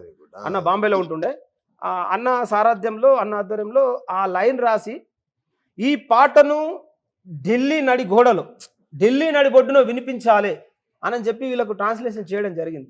కానీ అప్పుడు ఉన్నటువంటి మన వయసు రీత్యా వాళ్ళ పరిస్థితుల రీత్యా అది ముందుకోలేకపోయింది. కానీ అది ఒక్కవేళ అప్పుడు పడ్డవాడు చరిత్రలో ఒక అధ్యయనం, దేశం మొత్తం తెలంగాణ వైపు చూస్తుండే. ఈ విద్యార్థులకు కానీ పోరాట యోధులకు కానీ ఇప్పుడు ఉన్నటువంటి బడని పడకపోతున్నాయి. ఎందుకంటే ఎప్పుడైతే నీ క్వశ్చన్ స్టేట్గా ఆయనకి ఇక్కడ కొడుతుందో అప్పుడు దానికి ఆటోమేటిక్గా ఆన్సర్ రేజ్ అవుతుంది. కానీ ఇది మధ్యవర్తితో నడుస్తుంది కదా, దానివల్ల అంత పెద్దగా నొప్పి అనేది స్ట్రేట్గా పోదు. ఆ విషయంలో నేను రాసిన వీరు యారో లాల్ సలాం విద్యార్థి అమరు యారో లాల్ సలాం पैरों को हमें त्याग दनु यारो भूलू ना जाए हम दिल में मंदिर बांधे जंग सलाम देंगे वीर यारो लाल सलाम विद्यार्थी हमर यारो लाल सलाम पैरों को काकतियों से जब निजम शहजादे तक तेलंगाना गणता जान लिया चरिता आंध्रा लुट मार देखे आगू बिजली बाना वीर यारो लाल सलाम विद्यार्थी हमर यारो लाल सलाम पैरों को पढ़ लो रे बेटा के भेज दिया बापू पढ़ाई में मतलब को कोलू बताया सारो मरने का खबर सुन के दिल फट गई माँ का वीर यारो लाल सलाम विद्यार्थी हमर यारो लाल सलाम पैरों को ఇలా నీకు కూడా లాల్ సలాం అన్న భలే ఉంది అసలు. అట్లాగే దుబాయ్లో కూడా చాలా ప్రదర్శనలు ఇచ్చినట్టున్నారు అప్పట్లో. దుబాయ్లో కూడా అనేక ప్రోగ్రామ్స్, అనేక ఉద్యమాలు, కార్మికుల కష్టాలు. ఒక్కొక్కడ 150 మంది 200 మంది ఉంటే నా దగ్గర ఉన్నటువంటి సిచ్యువేషన్లో 100 మంది ఉంటే 40 పార్సల్ 40 పార్సల్ని ముగ్గురు ఇట్లా పెట్టుకొని ఒక పూట గడిచేటువంటి సిచ్యువేషన్ దుబాయ్ క్యాంపులలో కార్మికుల గోసలు. అలాంటిది నిత్యం క్యాంపుల చుట్టూ తిరుగుతూ వాళ్ళకు వీలైనంత మట్టుకు హెల్ప్ చేస్తూ, ఒక పక్క డొనేటర్స్ ఉంటే డోనర్స్ని అడుగుతూ, సౌదీ మన ఏది అబుదాబి కానీ, సోనాపూర్ కానీ, బార్ దుబాయ్ కానీ, అల్కూస్ కానీ, ఇలా అన్ని క్యాంపులలో తిరుగుతూ వీలైనంత మట్టుకు సాధ్యమైనంత మట్టుకు పోరాటం చేస్తూ పోయినా. కానీ ఎక్కడ నా పేరు రావాలని చెప్పుకోలే. కానీ ఇవాళ చాలా మంది ఇప్పటిదాకా ఏడబన్నావు ఎవరు ఇస్తున్నారు ఏం కథ అని చెప్పి అన్పార్లమెంట్గా అంటే కొన్ని కామెంట్లు కూడా చూసేసరికి చాలా బాగా అనిపిస్తుంది. అంటే తీన్మార్ మల్లన్న మీద మీతో డబ్బులు ఇచ్చి రాయించారా పాట? ఇవాళ చాలా ఎవరేమనుకుంటారు. కానీ ఇప్పటికీ మీ టీవీ సాక్షిగా చెప్తున్నాను, ఆ రికార్డింగ్ స్టూడియోకి ఇదే కాదు రేవంత్ రెడ్డి సాంగ్ గుంపు మేస్త్రి సాంగ్ ఇప్పటికీ నేను వాళ్ళకి 60,000 రూపాయలు అప్పున్నాను. ఎవరైనా ఇచ్చేది ఉంటే మీ టీవీ సాక్షిగా చెప్తున్నా, ఎవరు ఇచ్చేది ఉన్నా మీరు ఇవ్వండి. లేదంటే ఈ 60,000 కంప్లీట్ చేయడం కోసం మళ్ళీ నేను అజ్ఞాతంలోకి నెల రోజులు కాయ కష్టం చేసి ఆ డబ్బులు తీర్పుకోవాలి. ఎందుకంటే ఇంత అన్నిటికీ అల్టిమేట్గా కారప్పొడి మెతుకులు తిని పోరాటం చేస్తున్నాను. ఇవాళ డబ్బుకే నేను దాసోహం కావాలంటే నా దగ్గర మల్టీ టాలెంట్ ఉంది. ఏ నాయకుని దగ్గరకు గులాం గురి చేసిన రాజభోగం వస్తుంది నాకు. కానీ సమాజంలో ఇవాళ మహనీయులు చెప్పినటువంటి ఒక స్ఫూర్తి, ప్రజలు ఎవరినైనా నాయకులను చేయాలి. కానీ ప్రజల మీద నాయకుడు కావాలని ఎవడైతే ఆశపడతాడో, ఎవరైతే ఎగిరెగిరి పడతాడో వాడు భూస్థాపితం అయిపోతాడు. ఎందుకంటే ఇవాళ క్యారెక్టర్ ఈ దేశంలో కూడు గుడ్డ గూడు కరువైనా సరే character main important powerful weapon. ఆ క్యారెక్టర్ ఎప్పుడైతే అనాలిసిస్ ఎవరిదైతే అవుతుందో వాడు బతుకున్న సచిన శవంతో సమానం. ఎందుకంటే మహనీయులు అదే చెప్పారు. కాబట్టి ఆ కమిట్మెంట్ తోటి ఇవాళ చాలా మంది అనుకుంటారు ఈ మొన్న నేను పెళ్లి చేసుకున్నది కూడా మహాత్మా జ్యోతిరావు పూలే ఆలోచన విధానం కొద్ది పెళ్లి చేసుకున్నా. సత్యశోధక సమాజంలో నేను పెళ్లి చేసుకున్నా, ఆదర్శ వివాహం పెళ్లి చేసుకున్నా. నా జిల్లాలో ఇప్పుడు ఉన్నటువంటి జనరేషన్ ని చైతన్యవంతం చేయడం కోసం అట్లాంటి నా పెళ్లిని కూడా ఒక ఉద్యమంగా మార్చాను నేను. చెప్పుకోవడం గొప్ప కాదు. మన ఏది సత్యశోధక సమాజంలో పెళ్లి చేసుకున్నా. ఆనాడు మహాత్మా జ్యోతిబా పూలే 1840లో స్థాపించినటువంటి సత్యాన్ని శోధించి సమాజాన్ని పాలించమన్నాడు మహాత్మా జ్యోతిరావు పూలే. కానీ ఇవాళ మహాత్మా జ్యోతిరావు పూలే చేసినటువంటి పోరాటం ఏ బీసీ ఎంతమంది బీసీలకు కనీసం అప్పుడంటే ఓటక్కు లేదు. ఆయన చేస్తున్నటువంటి పోరాటంలో అక్షరాన్ని ఆయుధంగా మలిచి పోరాటం చేయాలి. వాస్తవాన్ని తెలుసుకున్న తర్వాతనే నువ్వు మలుచుకోగలుగుతావు అని చెప్పి ఆనాడు మహనీయులు మాతా సావిత్రిబాయి పూలే ఆకుపసరులు మింగి వాళ్ళ యవ్వనాన్ని మొత్తం త్యాగం చేసి ఈ బిడ్డలే తన బిడ్డలుగా వీళ్ళకి అక్షరమే ఆయుధం అని చెప్పి జ్ఞానాన్ని అందించాలంటే అక్షరం కావాలని చెప్పి వాళ్ళు స్కూల్ ఓపెన్ చేసి అక్షరాలు నేర్పిస్తే ఇప్పటికీ ఈ మెజారిటీ ప్రజలు ఎక్కడున్నారు? అలాంటి పోరాట యోధుడిని ఆలోచనలో దృష్టిలో పెట్టుకొని మహాత్మా జ్యోతిరావు పూలే స్థాపించినటువంటి సత్యశోధక సమాజ్లో నేను భారత రాజ్యాంగానికి అనుగుణంగా పెళ్లి చేసుకున్నాను. నా పెళ్లితో పాటు నేను చేసింది ఎవరికి చెప్పబుద్ది అంటే నేను చెప్పాను, కానీ నేను బరాతులు ఖర్చులు హంగు ఆర్భాటాలు వచ్చిన వాళ్ళకు ఫుడ్ పెట్టిన, కానీ నేను కట్నం తీసుకోలేదు. కట్నం ఎవరి దగ్గర తీసుకోలేదు, నేను కట్నం తీసుకోలేదు. అట్లాంటి నా బరాతు హంగు ఆర్భాటాలు చేయకుండా ఒక నిరుపేద ఫ్యామిలీకి ఆ డబ్బులు డొనేషన్ చేసిన. ఆ డబ్బులు డొనేషన్ చేసి నేను ఇచ్చే డబ్బులు వాళ్ళకి సరిపోవు, కానీ నన్ను చూసి ఇంకా రియలైజ్ కావాలి యువత అని. అది మా ప్రాంతంలో సామాజిక సేవకుడు డాక్టర్ ఎల్లల శ్రీనివాసరెడ్డి సార్ ఉంటాడు. ఆ సార్ ఆధ్వర్యంలో ఆ సార్ చేతుల మీదకి వెళ్ళి ఆ కుటుంబానికి ఇచ్చి ఆ సార్ తోటి దాదాపు 1 సంవత్సరం పాటు వాళ్ళకు ఫ్రీ ట్రీట్మెంట్ చేయించగలిగింది. ఆ సార్ వాళ్ళ కుటుంబాన్ని చూసిన తర్వాత చలించిపోయాడు. అట్లా వీలైనంత మట్టుకు సమాజానికి ఒక పక్క సేవ చేస్తూ, ఒక పక్క చైతన్యం చేస్తూ, ఒక పక్కన ఆర్థిక రుగ్మతలు దెబ్బతిన్నప్పుడు, నేను అప్పుల పాలైనప్పుడు మళ్ళీ గల్బోట బట్టి ఆ సమస్యల క్లారిటీ నా ఆర్థిక రుగ్మతల్ని మళ్ళీ కాపాడుకొని సర్ది చేసుకొని మళ్ళీ వచ్చి పోరాటాన్ని కొనసాగిస్తున్నాను. ఇంత కష్టాల్లో అంటే నా సమాజం పట్ల నా బాధ్యతని నిర్వర్తిస్తున్నాను. కానీ నా మీద ఇంకా తిన్మర్మల్ అనేది నథింగ్, ఇప్పుడున్నటువంటి పార్ట్. కానీ నేను దాని గురించి కాదు, రేపటి రాబోయే రోజుల్లో కూడా మాత్రమైన ఉద్యమం ఈ తెలంగాణలో నిర్మాణం కావాలి, అందరికీ ఫలాలు అందరికీ అందించాలనేటువంటిదే మా పోరాటం యొక్క థియరీ.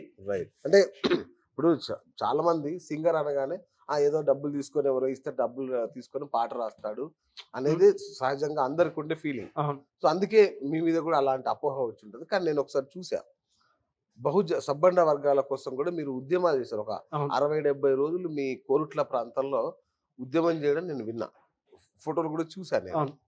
సబ్బండ ప్రజల చైతన్య యాత్ర, ఒక 20 మంది కళాకారులను, ఒక 65 గ్రామాలు, మా కొరుట్ల ఇబ్రహీంపట్నం, మల్లాపూర్, మెట్పల్లి నాయకులు అనేటువంటి వాళ్ళు ప్రతిపక్షం కావచ్చు, అధికార పక్షం కావచ్చు, వామపక్షం కావచ్చు, ప్రజాపక్షం కావచ్చు, కానీ బీఫామ్లు తీసుకొని ప్రజల దగ్గరకు వచ్చారు.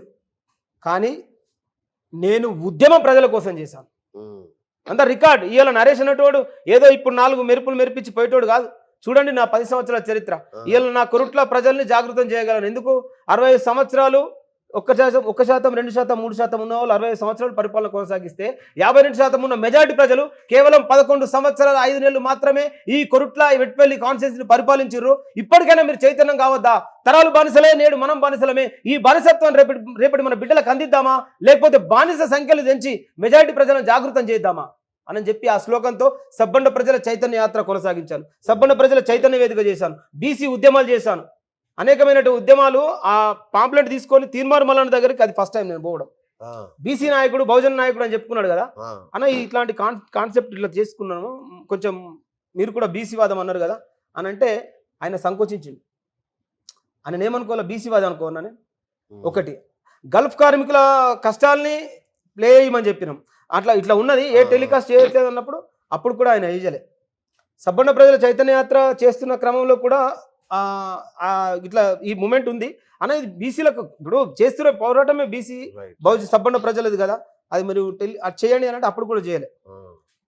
సో అది చేయకపోతే నాకు నథింగ్ అనిపించింది. అయితే నా పాటలు కూడా, అంటే ఇది పర్సనల్గా నేను చెప్పలేను, ఎందుకంటే కొన్ని పాటలు అప్పుడు ఉద్యమం చేస్తున్న క్రమంలో కొన్ని పాటలు పాడితే నువ్వు పాడిపో, కెమెరా ముందు కెమెరామెన్ పెట్టి నువ్వు పాడిపో, నాకు నచ్చితే నేను సెలెక్ట్ చేసి నీకు ఫోన్ చేస్తాను.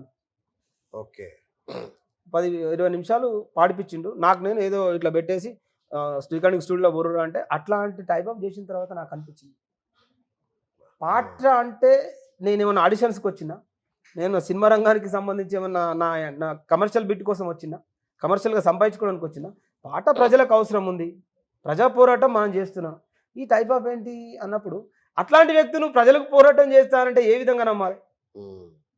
అందుకే దాంట్లో ఒక కొటేషన్ పెట్టిన, నియంత నిర్లక్ష్యం చేస్తే అవమానం వెంటాడుతుంది, అమాంతం ఓడిస్తుంది, అప్పుడు నచ్చని పాటే ఇప్పుడు గుచ్చుతుంది.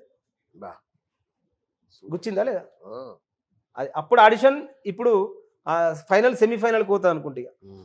ఇప్పుడు మీరు ఈ స్థానిక సంస్థ ఎన్నికల్లో పోటీ చేస్తున్నారా నెక్స్ట్ వచ్చే? నేను రాజకీయ నాయకుని కోసము ఇంకా దేనికోసం కాదు. నా టార్గెట్ అంతా వెనుకబడిన తరగతులు, వెనుకబడినటువంటి బీసీలు ఎవరైతే ఉన్నారో, ఆర్థికంగా ఉన్నోళ్ళు ఉన్నారు, అంగబలం ఉన్నోళ్ళు ఉన్నారు, కానీ తెగింపు లేని వాళ్ళు చాలా మంది ఉన్నారు. ఒక ప్లాట్ఫామ్ అనేది నిర్మాణం చేయాలా, ఒక మెజారిటీ ప్రజలను జాగృతం చేస్తూ రేపు వాళ్ళు నాయకులుగా ఎదగాలనేది నా తపన. మీరెందుకు ఎదగకూడదు? ప్రశ్నించే తత్వం ఉంది, గొంతు ఉంది. ఈ నాయకులు అనేటువంటిది ఇప్పుడు ప్రశ్నించేవాడు కాలం నిర్ణయిస్తుంది. నా వయసు 35 సంవత్సరాలు, నేను ప్రజల్లో నా టార్గెట్ ఒక 10-20 మందిని స్వశక్తిగా వాళ్ళ పోరాటానికి కానీ, ఇవాళ ఒక గొప్ప నిర్ణయం, త్వరలో ఒక గొప్ప నిర్ణయం తీసుకుపోతున్నాం. ఇవాళ బీసీ రిజర్వేషన్ చేస్తాం, కుల జనగణన చేస్తాం, తర్వాతే సర్పంచ్ ఎలక్షన్ పెడతామని చెప్పి కాంగ్రెస్ ప్రభుత్వం హామీ ఇచ్చారు. ఇలా కుల జనగణన చేయకుండా నువ్వు మన సర్పంచ్ ఎలక్షన్లు పెడితే బీసీలకు ఒరిగేదేంది, మెజారిటీ ప్రజలకు ఒరిగేదేంది? ఇవాళ మేము వాళ్ళ డిక్లరేషన్ కోసం వెయిట్ చేస్తున్నాం. ఎప్పుడైతే బీఫామ్ వాళ్ళు ఎప్పుడైతే అది ఇస్తారో, అనౌన్స్ చేస్తారో, అప్పుడు ఒక పోరాటం, రాష్ట్ర వ్యాప్తంగా ఒక పోరాటం కొనసాగించడానికి మేము రాష్ట్ర వ్యాప్తంగా ఒక ప్రణాళిక రూపొందిస్తున్నాం. అది త్వరలో 1 by 1 ఇవాళ నరేష్ అన్నట్టు ఒక్కడు కనబడుతుంది. రేపు చూడండి 100 నరేష్లు, 1000 నరేష్లు ప్రశ్నించే వాళ్ళుగా, ఏ ప్రాంతం నుంచి ఆ ప్రాంతానికి ప్రశ్నించే వాళ్ళుగా ఈ యొక్క అధికార పార్టీ వైఫల్యాలను, వీళ్ళు చేస్తున్నటువంటి కుట్రలను తేటతెల్లం చేస్తూ మెజారిటీ ప్రజలకు ఒక భరోసా, ఎందుకంటే తీర్మార్ మల్లన్న అనేటువంటి ఒక వ్యక్తి ఎదిగిండు, అప్పుడు చాలా గొప్ప విషయం, నేను దానికి అప్రిషియేట్ చేస్తా. కానీ నువ్వు ఎంతైతే ఈ షార్ట్ టైంలో 4 సంవత్సరాల్లో ఎంత షార్ట్ టైం అయితే ఎదిగినావో, అంత షార్ట్ టైంలో నీ వ్యక్తిగత వ్యవహార శైలి కావచ్చు, నీ యొక్క బిహేవింగ్ కావచ్చు, నీ యొక్క రాజకీయ అంటే నీ అధికార దాహం కావచ్చు, అది నేను కుక్కడి వీళ్ళతో మళ్ళీ కింద పారేసింది. అలా ఒక వ్యక్తి మీదనో, ఒక నాయకుని మీదనో సమాజం డిఫెండ్ కావద్దు. వాస్తవాన్ని తెలుసుకోవాలా. ఇలా నేను చెప్తున్నా, నరేష్ అనేటోడు కరెక్టా రాంగా, వీడు ఏం ఆశించి చేస్తున్నాడు, నన్ను కూడా మీరు తెలుసుకోవాలి. అది ఇప్పుడు ఒక మాట నమ్మొద్దు. మీరు ఇప్పుడు ప్రతి ఒక్కటి ఉంది కదా, చరిత్ర అనేది తెలిసిన పుస్తకం. చరిత్రను త్యాగాలను నెమరేసుకుంటే నువ్వు కూడా ప్రశ్నించేవాడిగా తయారవుతావు. ప్రశ్నలు ఎప్పుడైతే ఎక్కువ మొలకెత్తాయో అక్కడ చైతన్యం విలపిస్తుంది. మీరు రాజకీయాల్లోకి రావట్లా. నాకు రాజకీయ నాయకులను తయారు చేయాలా. ఈ మెజారిటీ బీసీలు ప్రశ్నించే గొంతులుగా తయారు కావాలి. రాజకీయంగా ఎదిగినప్పుడే సాధ్యమవుతుంది. Okay, right. మీరు బీసీ వాదాన్ని నరాల్లో ఉంది, రైట్. సో ఒక మంచి బీసీల చైతన్యానికి సంబంధించి ఒక మంచి పాట మా కోసం. హరే బీసీ మన రాజ్యం వచ్చే రోజు ఎన్నడో, హరే బీసీ మన రాజ్యం వచ్చే రోజు ఎన్నడో, అరే బీసీ మన బతుకు మారే రోజు ఎన్నడో, అరే బీసీ మన నాయకులు ఎప్పుడైతారో, అరే బీసీ మన బాధ తీరే రోజు ఎన్నడో. చేనేత మగ్గం జీవిత ఆధారం, ఏదంటూ అడిగే జీవనాధారం, నడుముకు మోకు గట్టి తాడి సెట్టుకెగబాకే, మోకు ముత్తాడు అడిగే నా వాటేదని, 300 కాపులు పెరిక ముదిరాజులు, వడ్రంగి బాడిసే మంగళి కత్తెర అడిగే, బీసీ మన రాజ్యం వచ్చే రోజు ఎన్నడో, అరే బీసీ మన బాధ తీరే రోజు ఎన్నడో.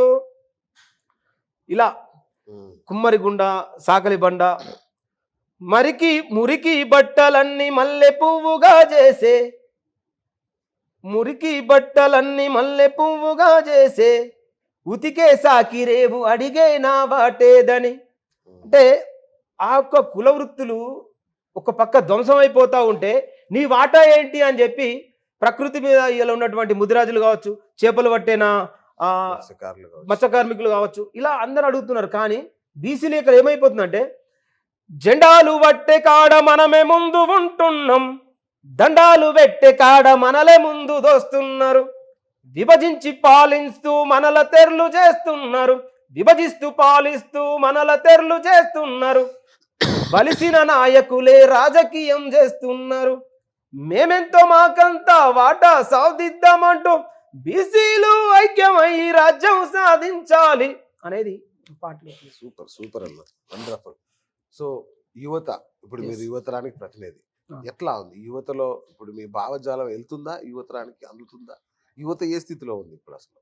మెజారిటీగా ఇప్పుడు తెలంగాణ రాష్ట్రంలో చూసుకుంటే అవునన్నా కాదన్నా, ఒప్పుకున్నా ఒప్పుకోకున్నా, ఒక లక్ష్యం కోసం పోరాటం చేసే యువత అలసిపోయింది.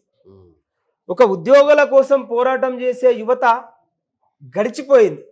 ఏజీ రైట్ ఏజీ పెరిగిపోతుంది. అంటే వీళ్ళను హింసించి హింసించి పోరాడిపిచ్చి ఏం చేస్తావురా అనేటువంటి పరిస్థితికి ఈ నాయకులు, ఈ పాలకులు తీసుకొచ్చారు. ఇవాళ అనేక, ఇప్పుడు బీసీ ఆల్బమ్ మీద కూడా ఒక ఆల్బమ్ చేయబోతున్నాను. ఓట్ల పండుగ అయిపోయింది, దాని మీద కూడా ఒక ఆల్బమ్ చేయబోతున్నాను. ఇవాళ యువత చెడుదారి పడుతుంది, గాంజా, డ్రగ్స్. ఇవాళ యువత మెజారిటీ ప్రజల్లో తెలంగాణ రాష్ట్రంలో చూసుకుంటే గంజాయి, డ్రగ్స్ అనేటువంటిది మొత్తం పేటరైపోయింది. గ్రామాలలో, పల్లెలలో, పట్టణాలలో కూడా పేటరైపోయింది. ఇవాళ ఎదుగుతున్న యువత ఒక్కసారి ఈ బోన్ చూడండి, చెస్ట్ చూడండి, చెస్ట్ ఏ విధంగా అయిపోయింది. ఈ బొక్కలు తెలిపిస్తున్నాయండి, బొక్కలు కనిపిస్తున్నాయి. నైట్ అయితే ఎక్కడ ఏం చేస్తుండో ఆయనకు తెలుస్తలేదు, అట్లాంటి పరిస్థితి ఉంది. కాబట్టి యువతను ఆల్రెడీ ఎంతో యువతను మొత్తం ఖరాబ్ చేసింది. మొత్తం వైన్లు తాగిపోయడం, ఓట్ల పండుగ వచ్చిందంటే తాగిపోయడం, చేపియడం. ఎందుకు? వాళ్ళ చైతన్యాన్ని దెబ్బతీశారు వీళ్ళు, వాళ్ళ బతుకుదెరువు మీద దెబ్బ కొట్టారు.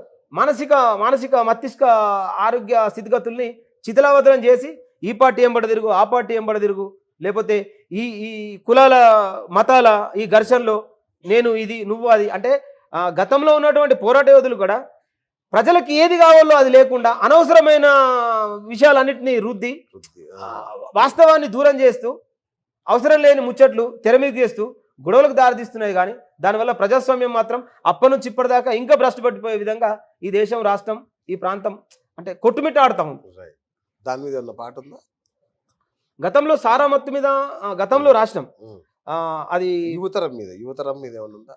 యువతరం మీద ఇప్పుడు త్వరలో ఒకటి ప్లాన్ చేస్తున్నారు. రైట్. క్యాంపస్లు ఉస్మానియా యూనివర్సిటీ కావచ్చు, తర్వాత వరంగల్లో ఉన్న కాకతీయ యూనివర్సిటీ కావచ్చు, తెలంగాణ ఉద్యమంలో అవే ముఖ్య పాత్ర పోషించాయి. అవును. ఇప్పుడు స్థానిక మన పట్టభద్రుల ఎన్నికల్లో కూడా ఆ రెండే ముఖ్య పాత్ర పోషిస్తాయి. అవును. సో వాటి పరిస్థితి ఎట్లా ఉంది అసలు క్యాంపస్లో? ఇవాళ క్యాంపస్ల పరిస్థితి ఎట్లా ఉందంటన్నా, తెలంగాణ పోరాడి సాధించి సచ్చింది బిడలు. కానీ ఇవాళ ఏ ఉస్మానియాలో చూసుకున్నా, ఏ నాయకుడు వచ్చినా వాళ్ళకి ఏదో హామీలు ఇచ్చి పోతురు తప్ప వాళ్ళ బతుకులు మాత్రం మార్చేటువంటి పరిస్థితి గతం కానీ ఇప్పుడు కానీ భవిష్యత్తులో కానీ చేస్తారంటే మళ్ళీ పోరాటాలు చేసి మీరు అట్లనే కొట్టుక సాగుండ్రు అనేటువంటి పరిస్థితి నాయకులు చూపిస్తున్నట్టే కొడుతుంది. ఎందుకు అని అంటే, ఈ అమరుల త్యాగాల ఫలంతోనే కదా తెలంగాణ వచ్చింది, అంతేనా కదా? తెలంగాణ అమరుల త్యాగాల ఫలము నేడు దోపిడి పాలైన దినము, పోరాడి సాధించుకున్న స్వరాష్ట్రం దొంగలే చెరబట్టే అమరులే సాక్ష్యం. కడుపు కోత మిగిలిన తల్లి శోకం అవకాశవాదులదే రాజభోగం. తెలంగాణ అమరుల త్యాగ ఫలము నేడు దోపిడి పాలైన దినము. తొలి దశ పోరులో అసువులే బాసిన, మలి దశ ఉద్యమం ఉవ్వెత్తు ఎగిసిన, తూటాలకెదురొడ్డి పోరు సాగించిన పెట్రోలు పోసుకొని మంటల్లో కాలిన తెలంగాణ అమరుల త్యాగ ఫలము నేడు దోపిడి పాలైన దినము. 1300 బిడ్డల బలిదానము. ఏ ఒక్క నాయకుడైనా చచ్చిపోయిందా? ఏ ఒక్క నాయకుని కుటుంబ సభ్యులని చచ్చిపోయినరా? ఇవాళ ఏ ఒక్క నాయకుడైనా ఉద్యమకారులను, అమరుల త్యాగాల కుటుంబాలను, అమరులను తలిసేటువంటి వ్యవస్థ కనబడుతుందా? 1300 బిడ్డల బలిదానము, విద్యార్థి వీరుల త్యాగ ఫలము. ఏ పేదోడి నుదుటి రాత మారలేదు, గరీబొల్ల బాధలు తీరలేవు,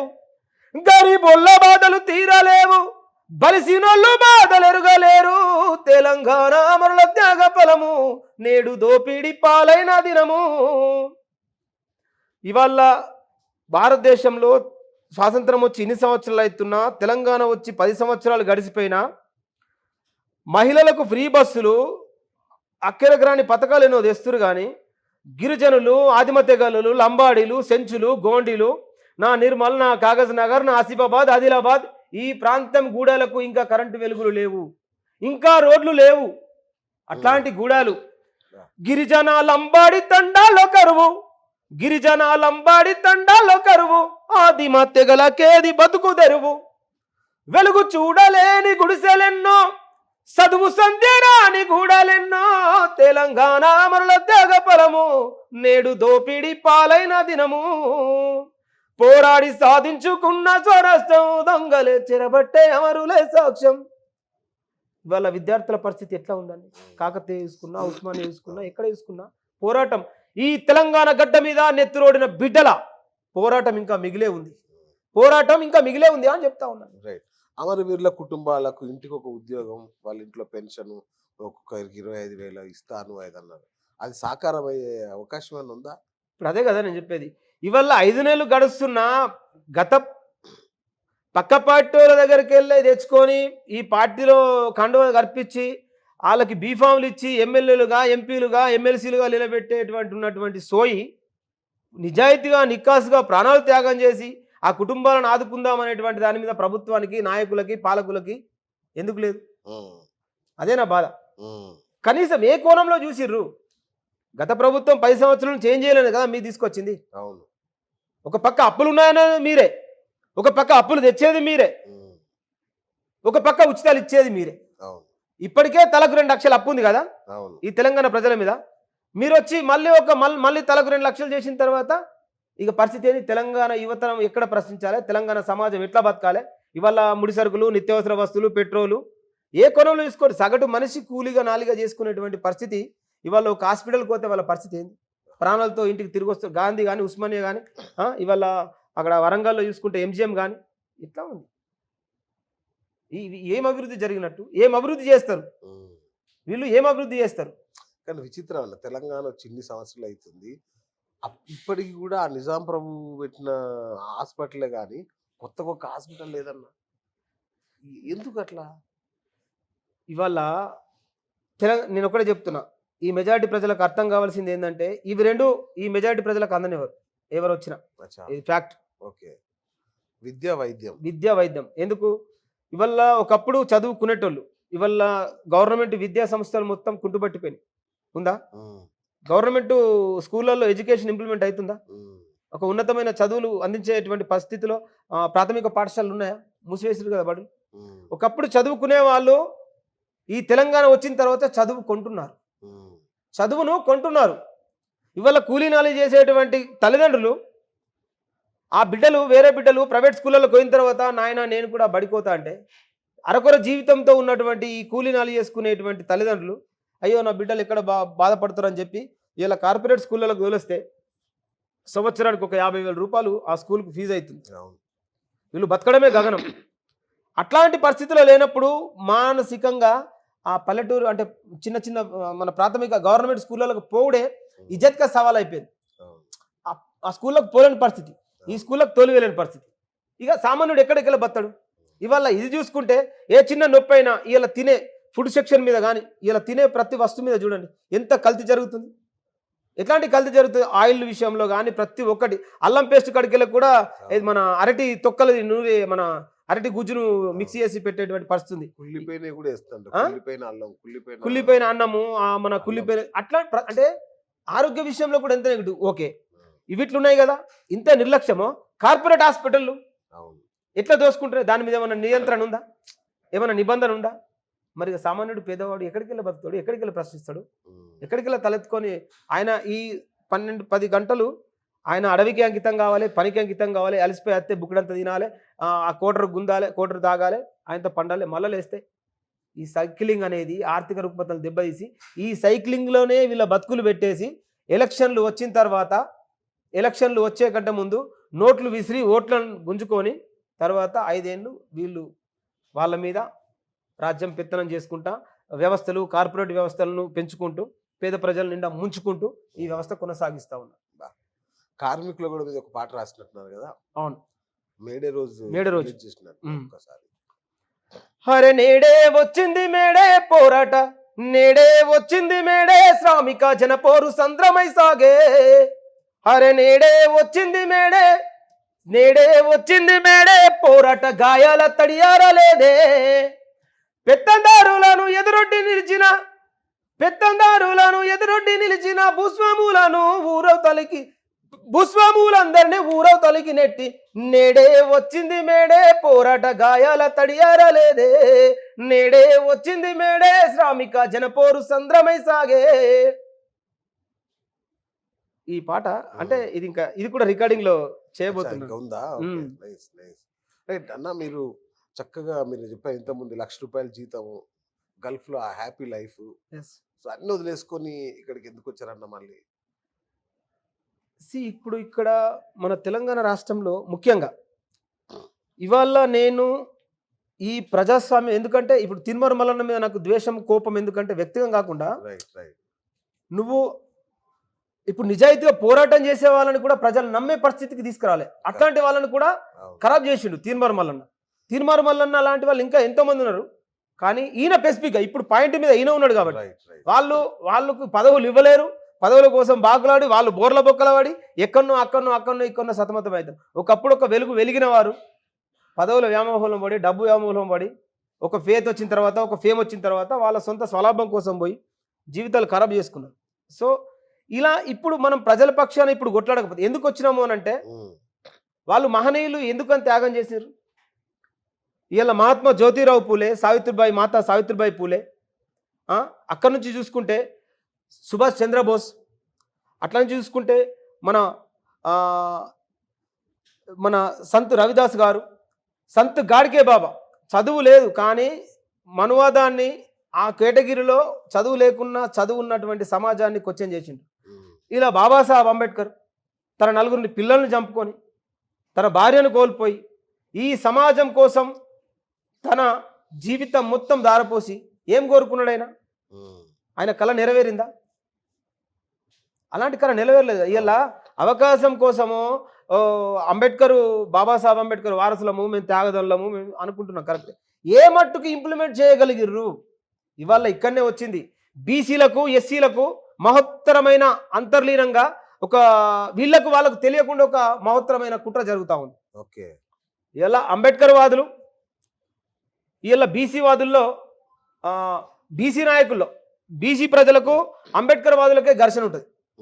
ఇప్పుడు ఇక్కడ తీర్మారు మల్లన్నను అక్కడ పార్టీ నుంచి బక్క చేశారని చూసిరా. ఇక్కడ కాంప్లికేట్ గా ఈ తీర్మారు మల్లన్న అనేటువంటి వ్యక్తి కాకుండా అక్కడ ఇంకా వేరే వ్యక్తి ఎవరిని పెట్టినా, లేకపోతే ఆ వెలివేతకు గురైన దాంట్లో కానీ ఇంకా వేరే కేటగిరీలో కానీ ఈ తీర్మారు మల్లన్న ఒక రెడ్డినో లేకపోతే ఒక వెలుమాయననో అంత అన్నాడు కదా 7200. అట్లాంటి వ్యవస్థలో నువ్వు పోరాటం చేస్తే బాగుంటుండే. కానీ నువ్వు కింది స్థాయిని అట్టడుగుదొక్కి నేను మళ్ళీ నీకే సేవ చేస్తా అంటే ఎట్లా? సాధ్యం కాదు కదా. నువ్వు ఒక అగ్రవర్ణ పోని కొట్టి పేదలకు పెట్టు, అది నేను అప్రిషియేట్ చేస్తా. కానీ నువ్వు పేదోళ్ళది కొట్టి నీ స్వార్థ ప్రయోజనాల కోసం ఇంకా వీళ్ళని దొక్కుకుంటా నేను ఎదుగుతానంటే అది ఎట్లా? అంటే నిన్ను ఇప్పుడు మేము దోషిగా నిలబెట్టకపోతే రేపటి సభ్య సమాజానికి మేమేమని చూపెట్టాలి? ఇవాళ నీ ఓటమే రేపటి సమాజానికి తిరుగుబాటుకు నాంది. ఎందుకంటే ఈ మెజారిటీ ప్రజల్ని మోసం చేసిన ఎవరిని కూడా ఈ సమాజంలో ఉన్నటువంటి పోరాట యోధులు కానీ పోరాటం కానీ విడిచిపెట్టదు. ఇవాళ తెలంగాణలో పాట అనేది చాలా పవర్ఫుల్ వెపన్. పాట రాజ్యాన్ని నిర్మించగలిగింది, పాట రాష్ట్రాన్ని తేగలిగింది, పాట పాలకుల్ని నిందించగలిగింది, పాట నాయకుల్ని గద్దె దించగలిగింది. ఇవాళ పాట నిన్ను ప్రశ్నిస్తూ ఉన్నది. 10 రోజుల కింద వీళ్ళు వేసుకున్నట్టు వ్యూహం, వీళ్ళు వేసుకున్నటువంటి ప్రణాళిక చాలా సుదీర్ఘంగా ఒక పర్ఫెక్ట్ ప్లానింగ్తో ఉన్నారు. కానీ నేను చాలా పర్ఫెక్ట్ అంటే నేను చాలా నిబద్ధతగా ఉన్నా. నా దగ్గర పాట రికార్డింగ్ చేయడానికి డబ్బులు లేవు వాస్తవంగా. మన అన్న అంటే మనకు సపోర్ట్ చేయడం అంటే నాకు మెయింటెనెన్స్గా ఉంటాడు. కానీ మేము చాలా జాగ్రత్తగా ఉన్నాం. ఏ నాయకుని దగ్గరికి పోలే, ఏ నాయకుని దగ్గరికి పోకుండా ఇది చేయాలి అని చెప్పి ఇక్కడికి కూడా వచ్చిన చాలాసార్లు.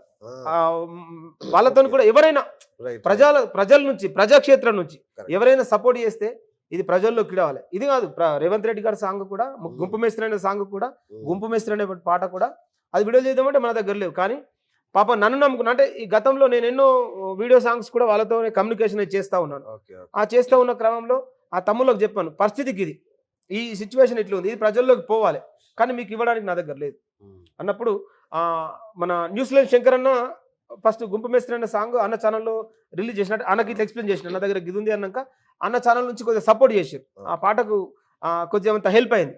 కానీ ఈ పాట ఇప్పుడున్న సిచ్యువేషన్లో చేయాలంటే మాత్రం మన దగ్గర లేవు. కానీ ఇప్పుడు వాళ్ళకి నేను 60,000 రూపాయలు అప్పులో ఉన్నా, ఎవరైనా వస్తే ఇదే ఛానల్ ద్వారా నేను చెప్తున్నా, ఆద్య ఛానల్ ద్వారా మీరు ఎవరైనా మీకు ఇవ్వాలనుకుంటే ఇవ్వండి, లేకపోతే ఆ పర్సన్ నెంబర్ చెప్తా, వాళ్ళకే చెప్తా పోయి ఇచ్చిరాడు. కానీ ఇంకో ఈ పార్టీ ఆ పార్టీ ఏ పార్టీ నాకు ఇవ్వలేడు, ఏ పార్టీ దగ్గరికి నేను పోలేదు, ఇది ఫ్యాక్ట్గా చెప్తున్నా. ఏదన్నా మీరు ఆధారాలతో సహా ఉంటే తీసుకురండి, దానికి మీరు ఏ శిక్ష వేసినా దానికి రెడీ. రైట్. రేవంత్ రెడ్డి గారు ఇప్పుడు మిమ్మల్ని పిలుస్తాడు, వెళ్తారా? నా ప్రజల సమస్యలు వివరించడానికి వెళ్తాను ఒకవేళ పిలిస్తే. లేదు నాతో ఉండి బయట నీకు బ్రహ్మాండంగా డబ్బులు ఇస్తా అంటాడు.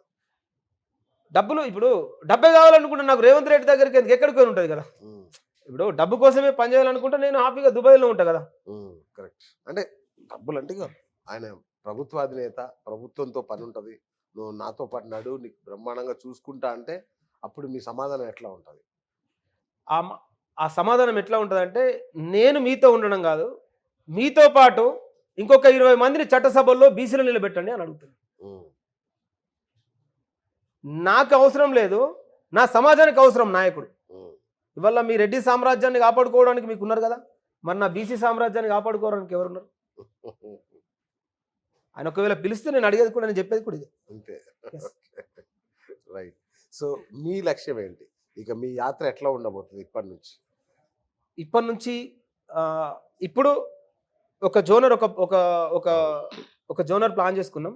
ఈ ఎమ్మెల్సీ ఈ ఎంపీ ఎలక్షన్ రిజల్ట్ తర్వాత మా కార్యాచరణ మళ్ళీ మీ ముందుకు రిజల్ట్ వచ్చిన తర్వాత మళ్ళీ ఇంటర్వ్యూలో నేను అది మీతో షేర్ చేసుకుంటా. ఎందుకంటే ఒక చాలా వ్యూహాలతో కూడినటువంటి కుట్ర జరిగింది. ఇది వెళ్ళొద్దు అంటే, ఈ పాట బయటకు రావద్దు అనే దాని మీద ఒకటి. పాట అసలు ఇక తీర్మానమల్లను ప్రశ్నించి ఇంత అదునుగా చేసేటువంటి వాళ్ళు లేడిగా కదా. ఇప్పుడు ప్రజాగాయకు లాంటి వాళ్ళు, ప్రశ్నించే గొంతుకు లాంటి వాళ్ళు అన్ని కూడా ఇక్కడనో అక్కడ ఉన్నాయి. కానీ స్పెసిఫిక్గా ఈయన ఇది అనేది చెప్పుకోవడానికి లేదు కదా. ఒకటి సుక్కరాం నర్సయ్య ఉన్నాడు, అన్న ఒకటి చేసిండు. అన్న మీద వేరియేషన్స్ ఎన్నో వచ్చినాయి. అంటే అన్న నాకంటే ముందు నుంచి ఆయన ప్రతి ఒక్క విషయంలో ఎవరు అయినా కానీ అది చేస్తూ ఉన్నాడు. సో ఆ విషయంలో ఆయన చేసిన తర్వాత నేను అంతకంటే ముందే 10 రోజుల ముందే రాసిన. కానీ ఈ టైంలో ఇడిచిన తర్వాత దాని మీద ఇంకా ఎలిగేషన్స్ వేరే వేస్తారు, దాన్ని తిప్పికొట్టడానికి ఇలాంటివి చేస్తారు. సో ఇది కొడితే పర్ఫెక్ట్ టార్గెట్ ఎక్కడైతుందో అక్కడ రీచ్ కావాలి. దాన్ని మళ్ళీ ఎక్కడ కూడా టచ్ చేసే పరిస్థితి కూడా ఉండొద్దు. అది ప్రజల్లో నానాలి, ప్రజల్లో వెలగాలి అనేటువంటి పాయింట్ ఆఫ్ రేజ్ చేసుకొని ఆ మూమెంట్ చూసుకొని ఆ మొన్న ఆంతి కష్టం మీద ఆ పాట ప్రజల్లోకి ఇవ్వడం జరిగింది. రైట్. సో ఇప్పుడు ఈ ఎలక్షన్స్ లో మీ మద్దతు ఎవరికి ఉంటుంది? అంటే ఈ ఏదైతే మన 3 జిల్లాల ఇప్పుడు మన ఎలక్షన్స్, ఎమ్మెల్సీ ఎలక్షన్ నడుస్తున్నాయి గ్రాడ్యుయేట్స్ ది. సో ఆ గ్రాడ్యుయేట్ల పరిస్థితి ఏంటి? మీరు వాళ్ళకి ఏం చెప్తారు? ఇవాళ 52 మందిలో 51 మందిలో ఇవాళ ఈ ఓటర్లు చైతన్యమైన వాళ్ళు. సరే, మీ టాప్ 3 తీయమంటే ఎవరిని తీస్తారు?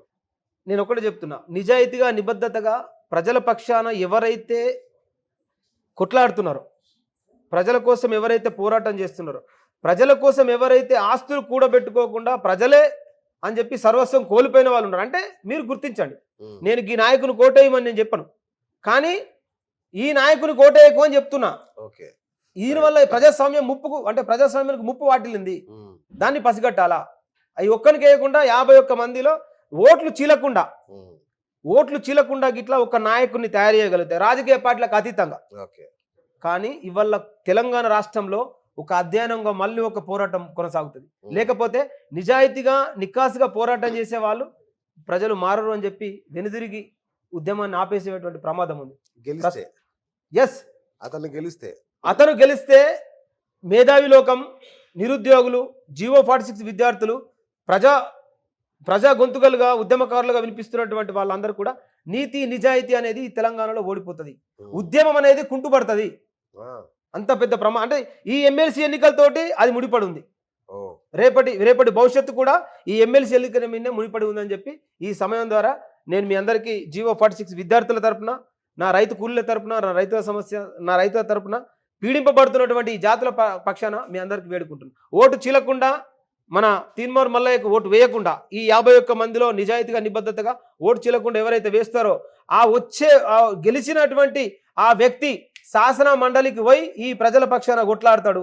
ఆ శాసన మండలికి పోయిన వ్యక్తి చూసిన తర్వాత ప్రతిపక్షం కావచ్చు అధికార పక్షం కావచ్చు గుక్క తిప్పుకోకుండా అప్పుడు ఉన్నటువంటి సిచ్యువేషన్ని సమపాలంగా అది న్యాయం జరిగేటువంటి అవకాశం కూడా ఉంటుంది. Super super.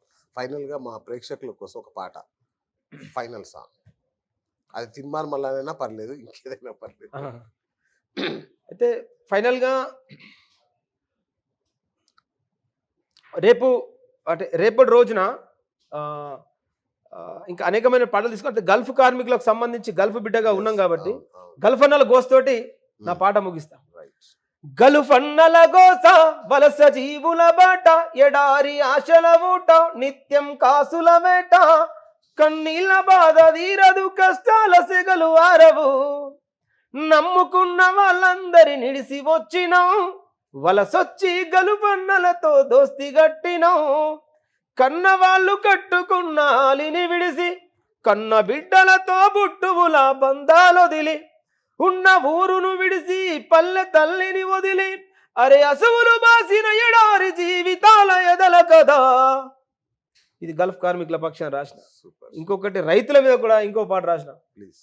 మట్టి మనుషులు మట్టిని నమ్మే మనుషులు, పంటలు పండించే రైతులకేమో ఆకలి చావులు నేడు, ఆ చితికిన బతుకుల మెతుకులు తింటూ లోకం పోకట చూడు.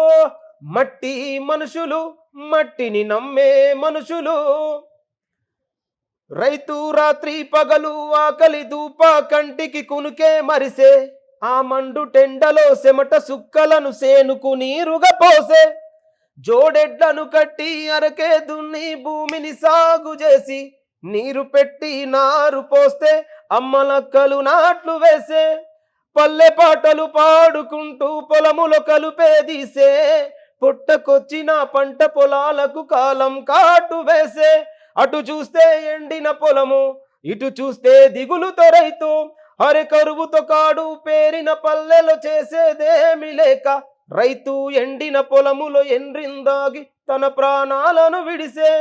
మట్టి మనుషులు మట్టిని నమ్మే మనుషులు. ఆ ప్రకృతితో ఆ పొద్దు పొడుపుతో ఈ పంట కూడా అడుగుతుంది.